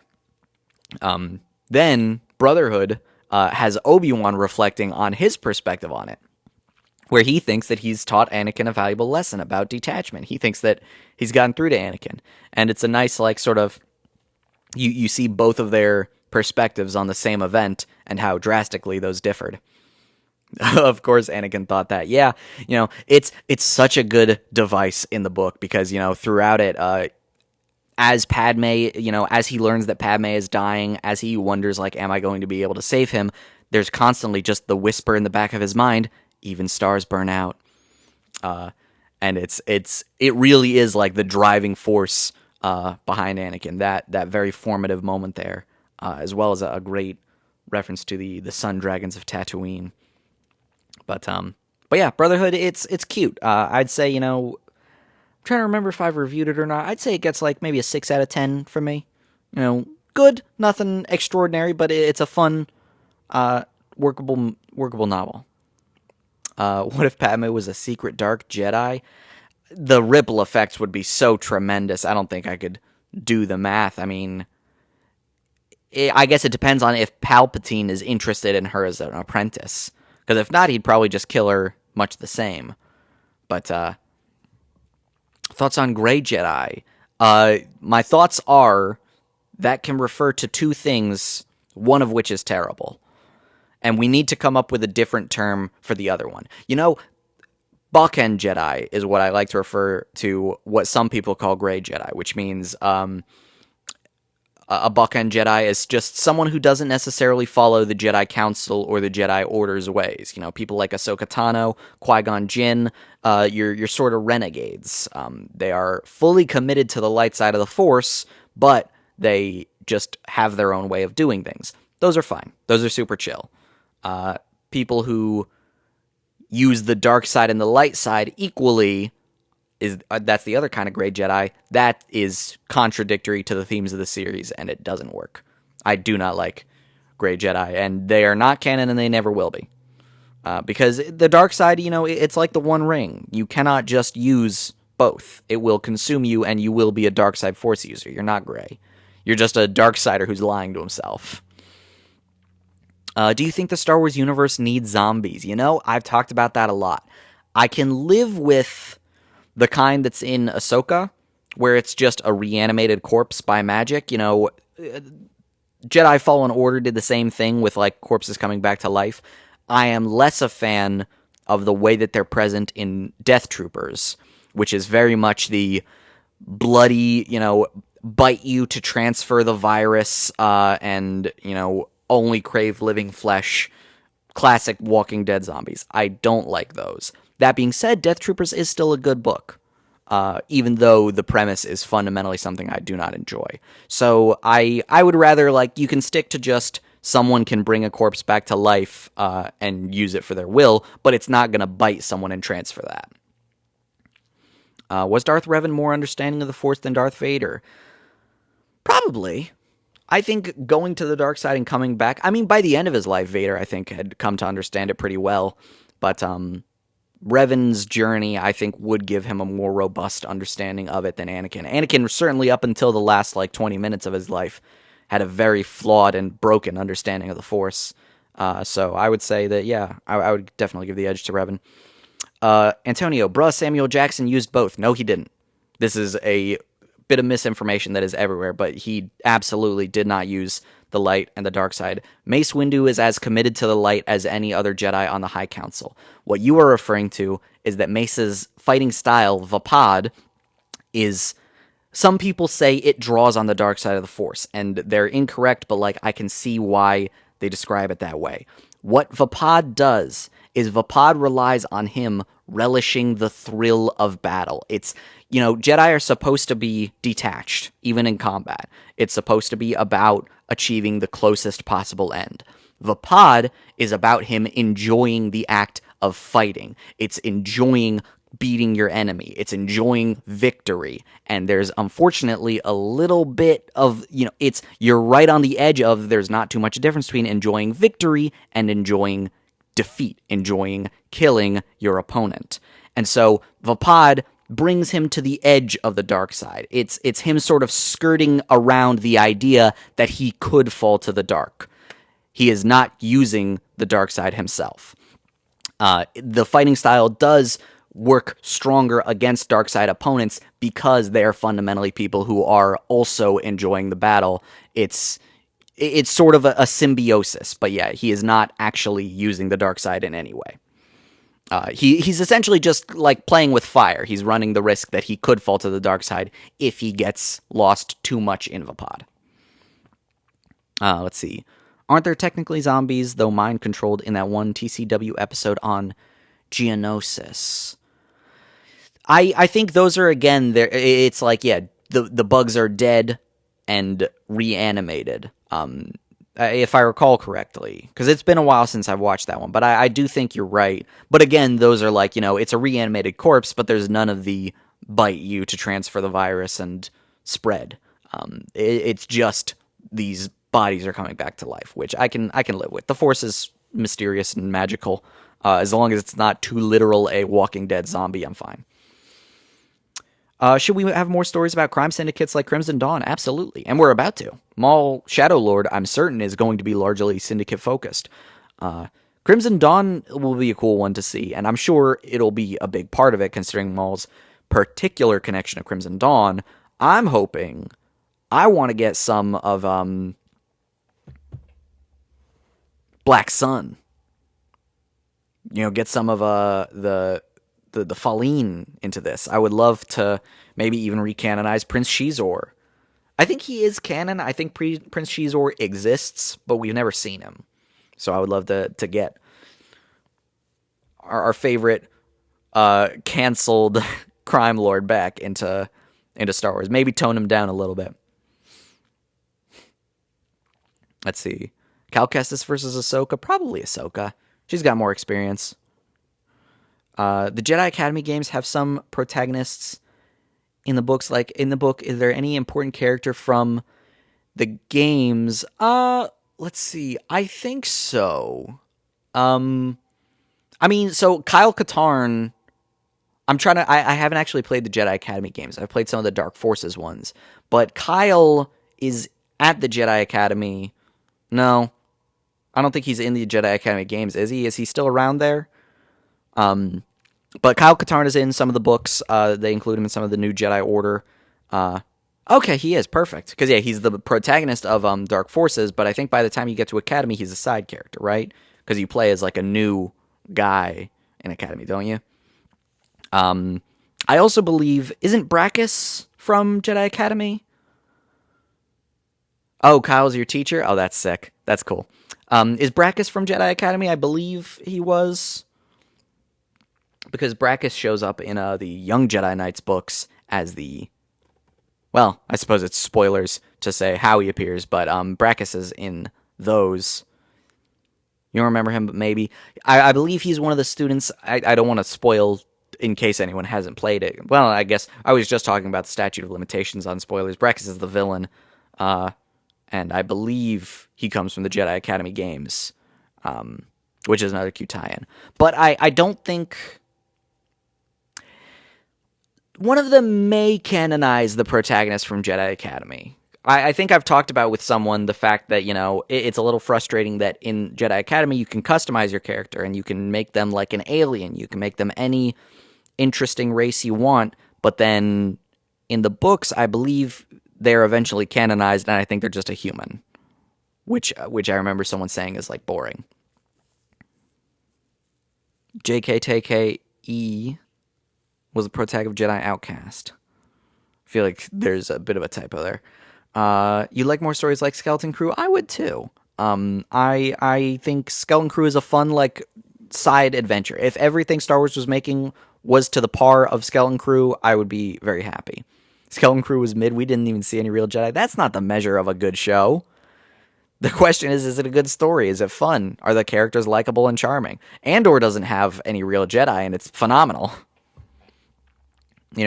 I think that Star Wars can have stories without Jedi in them. You look at Solo, especially when you get into the books, there are dozens that don't have any Jedi. But there are other avenues for interesting and fun storytelling in this series. I never want Jedi to vanish entirely. Like, there should always be some things with Jedi coming out, but I think it's perfectly fine to have the occasional story that just isn't Jedi focused. There's a lot of really cool avenues in this series. You look at like the X-Wing books, all about fighter pilots in the New Republic. I think that's sick. It was exactly what they said it was going to be, Goonies in space. Yeah, absolutely. Okay, you did mean to write Kyle Katarn. Yeah, he was the protagonist in. Of Jedi Outcast. Yes. Yeah, he was Dark Forces 1 and 2, and then Jedi Outcast. And yeah, he has a couple of books for himself that are adaptations of Dark Forces, and then he's in the New Jedi Order as like the main guy. True, but it would have been cool if they had met Ahsoka at some point. Yes, she's alive at the time. I mean, Luke is alive at the time. There's a lot of people who they could have met, but there's no reason for Ahsoka Tano to meet any of these people. I don't want them to just like shoehorn in cameos for the sake of it. It's some stories can just not intersect with the Jedi. The Jedi are very, very few at this time period. The idea that every story needs to, if anything, it's already an issue that the Mandalorian is collecting them like trading cards. I like that Skeleton Crew kept itself like, no, it's a self-contained story. Maybe in the future one of them will meet a Jedi, but they don't need to meet them right now. Let's see. Imagine Ahsoka, Luke, Cal, and Ezra meeting up. It'd be a fun crossover, but again, I think that's the kind of thing that's really like fun to leave for fan works. And there's a comic artist online who does that exact grouping a lot, and it's a good time. I think Ahsoka and Cal are a lot older than Luke and Ezra. I mean, they're like 10 to 12 years older, and Cal, frankly, we don't know if he's going to live long enough to meet Luke. He could very well be out of consideration there. Luke is the youngest, yeah. In fairness, he's only, 2 days younger than Ezra? Ezra's barely eking it out as not the youngest. But let's see. There in the USA, do you have any issue buying old books or Disney relaunched them recently? Yeah, Disney has been republishing old books under the Essential Legends collection for years. But I also don't have any trouble because there's like used bookstores. You can get most Legends books either at used bookstores or like eBay. It's been fairly easy to come by anything I've wanted to get. There are a couple that have been tricky, but nothing too extreme. I mean, it was still cool that he was a youngling at the temple before going pirate. Are you talking about Jod? Because he wasn't. Jod was more like Ezra in Skeleton Crew. Jod, he described that, yeah, he was a street rat who a Jedi found him, saw that he could use the Force, and set out to teach him, but that Jedi was found and killed before they were able to really teach him much of anything. So he's just got this like barest sliver of training in him. But yeah, he never saw the temple. Cal is 43 in The Mandalorian. Is Ahsoka alive during the sequels era? We don't know. She might be.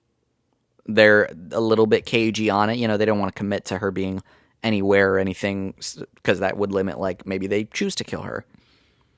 And let's see, that's the issue with Disney Star Wars. I'm not sure what is.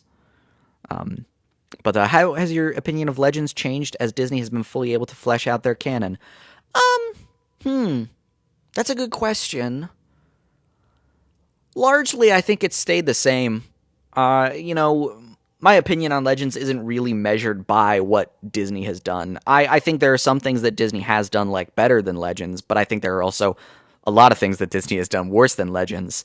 But that doesn't necessarily influence my feeling on those things themselves. If anything, it just gives me, like, a contrast, you know, when I complain about the fact that in Legends, the Empire simply never loses and continues to operate mostly undaunted throughout the rest of the series.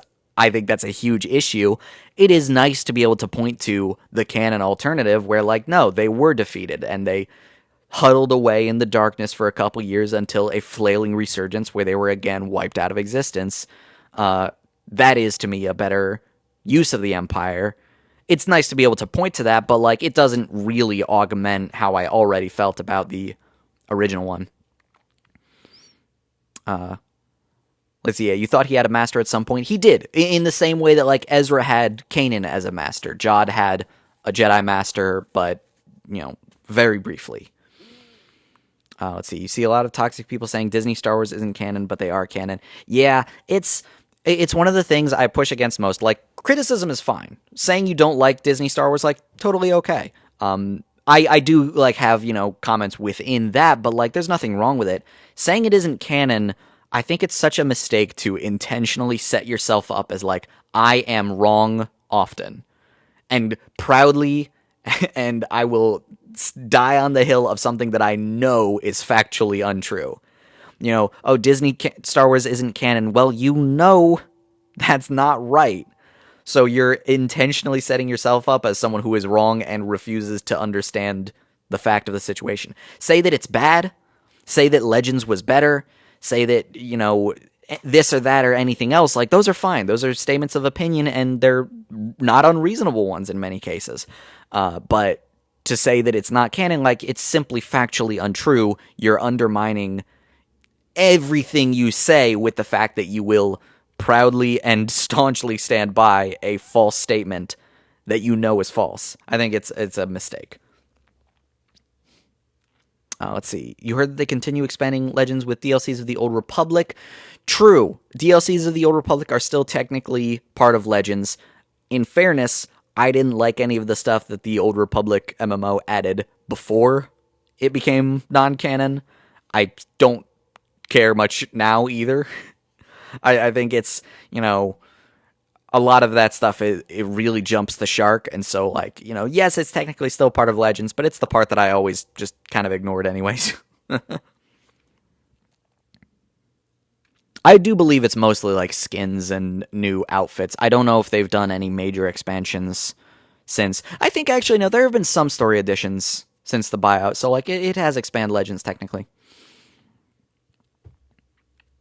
Let's see, people that are still talking about Disney ruining Star Wars. It's been 10 years. Yeah, and especially, like, Disney ruined Star Wars. Well, before that, it was George ruined Star Wars, so, like, what do you think is different about it when you say it? You know, oh, I've chosen a different arbitrary place to say this is where the series was ruined. You know, oh, Disney ruined Star Wars. Oh, no, it was just Last Jedi that ruined Star Wars. Oh, no, it was The Phantom Menace that ruined Star Wars. No, it was Return of the Jedi that ruined Star Wars. Hell, there were even a handful of people that said The Empire Strikes Back ruined Star Wars. It got too serious and stern compared to the fun, loose vibe of A New Hope. It's like, okay, every movie in the series has ruined Star Wars at some point. This is just silly. You don't like that Legends tries to hint at Palps being a good guy, forming the Empire against another. Yeah, there's a lot of Imperial apologism in Legends, and it really sits poorly with me. I was just recently rethinking about Survivor's Quest, which is a very good book, but it features largely the Empire of the Hand, which is like, hey, we're the Empire, but we're totally good guys.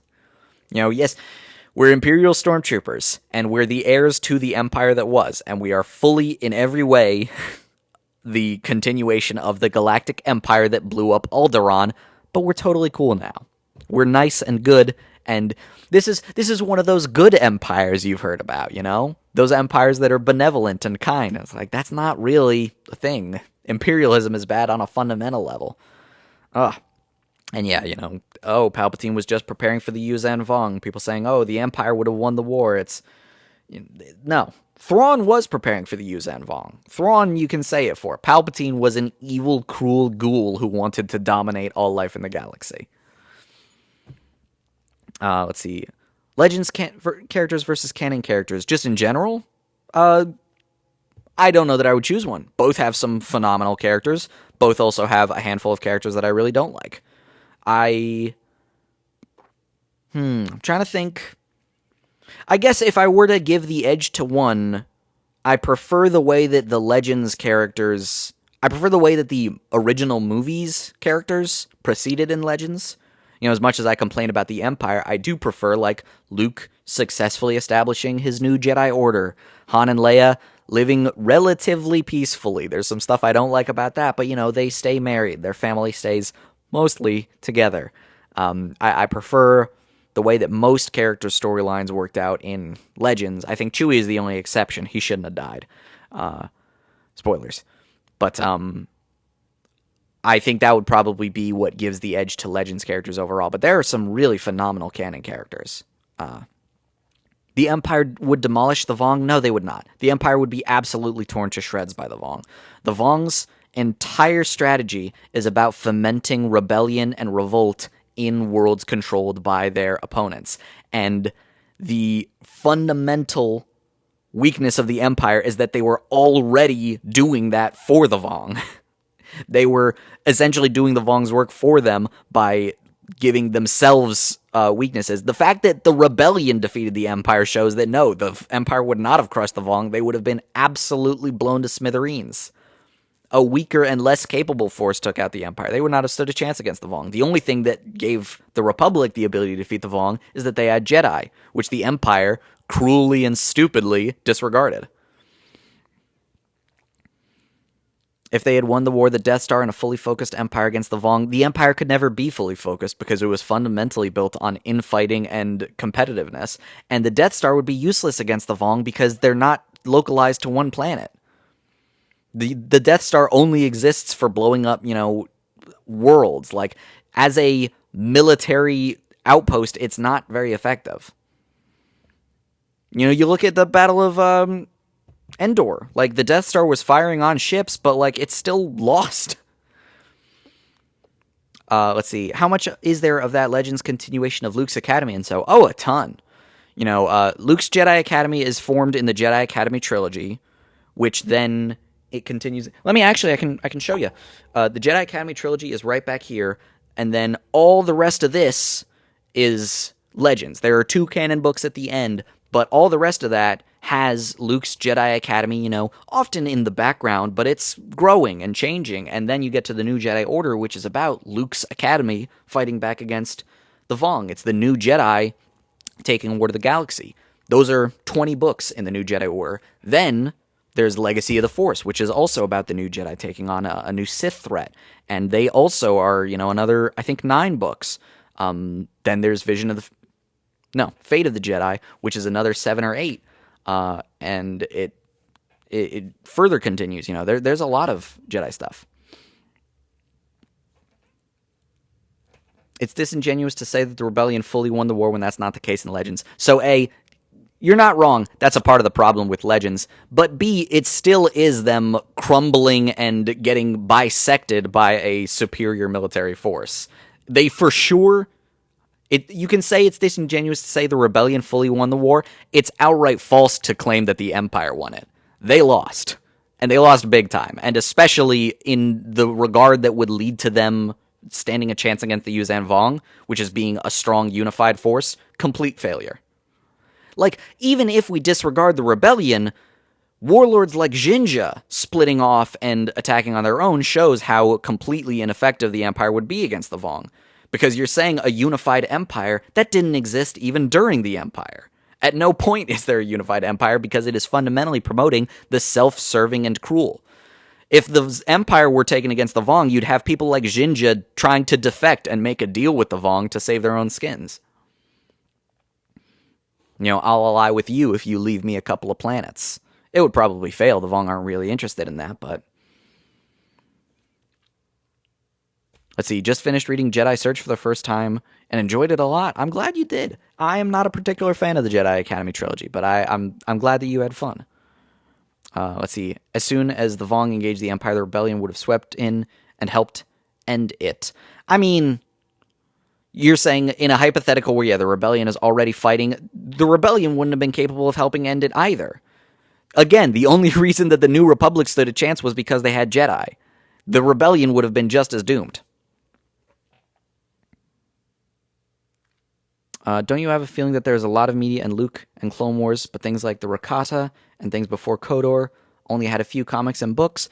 I mean, yeah, it's much more limited, but I think it's just, Luke is the main character.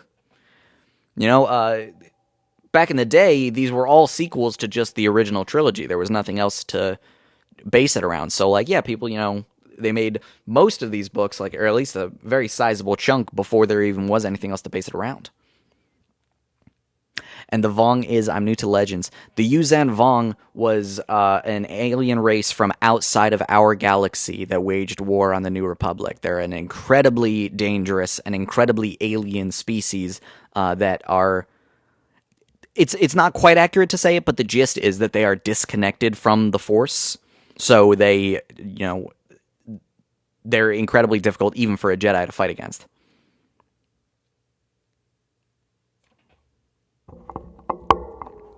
The Empire has Force users as well besides just the big two. Not usefully.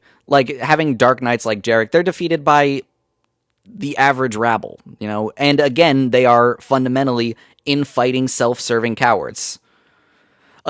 The idea that any of these people would defeat the Yuzan Vong when they were themselves defeated under much easier circumstances is, it's provably untrue. If Kyle Katarn can defeat your Dark Jedi as a barely trained apprentice, then that guy's not going to have a chance against the Vong.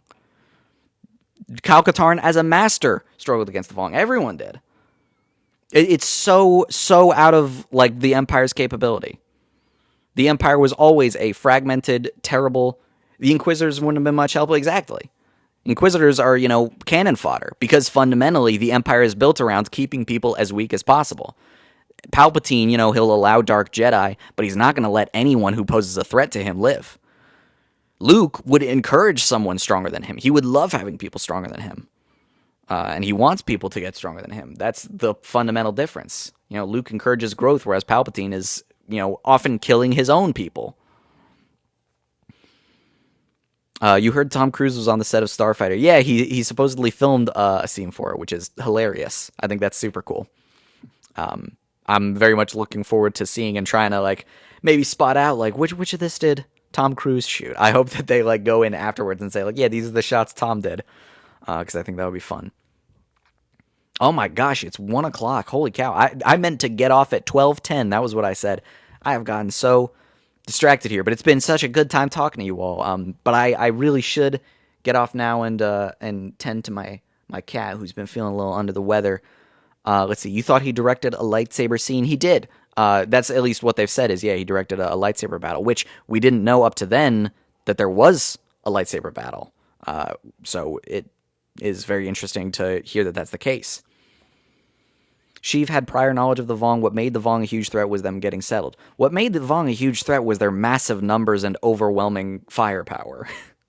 Getting settled also made it tough, but they were also only defeated by the Jedi. To say that they weren't threatening unless they were already settled is just untrue, especially by the number of people that they conquered beforehand. You feel like Trilla the Second Sister should have lived to seek forgiveness? It would have been nice. I mean, I feel like, Vader should have lived to seek forgiveness. Ben Solo absolutely should have. But character arcs are what they are. I think that Trilla's works as it is as a sign of, how fundamentally... very fitting for this conversation, how fundamentally self-destructive and, focused on infighting the Empire is. That Vader dispatched of a very useful and powerful ally just because he didn't like her anymore. How do you think they got those numbers they got on planets and starting regrowing their numbers? Yeah, they could have done that on any other planet, though. Like, the idea that the Empire would have sussed them out when, again, they failed to suss out the Rebellion. The much weaker, much more ineffective fighting force. Anything the Empire could have done to the Vong, they should have done to the Rebellion, and they didn't because they failed, because they're useless.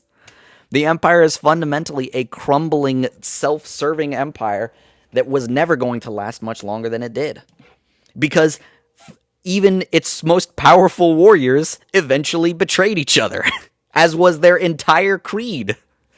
The Sith's fundamental nature is betrayal and infighting.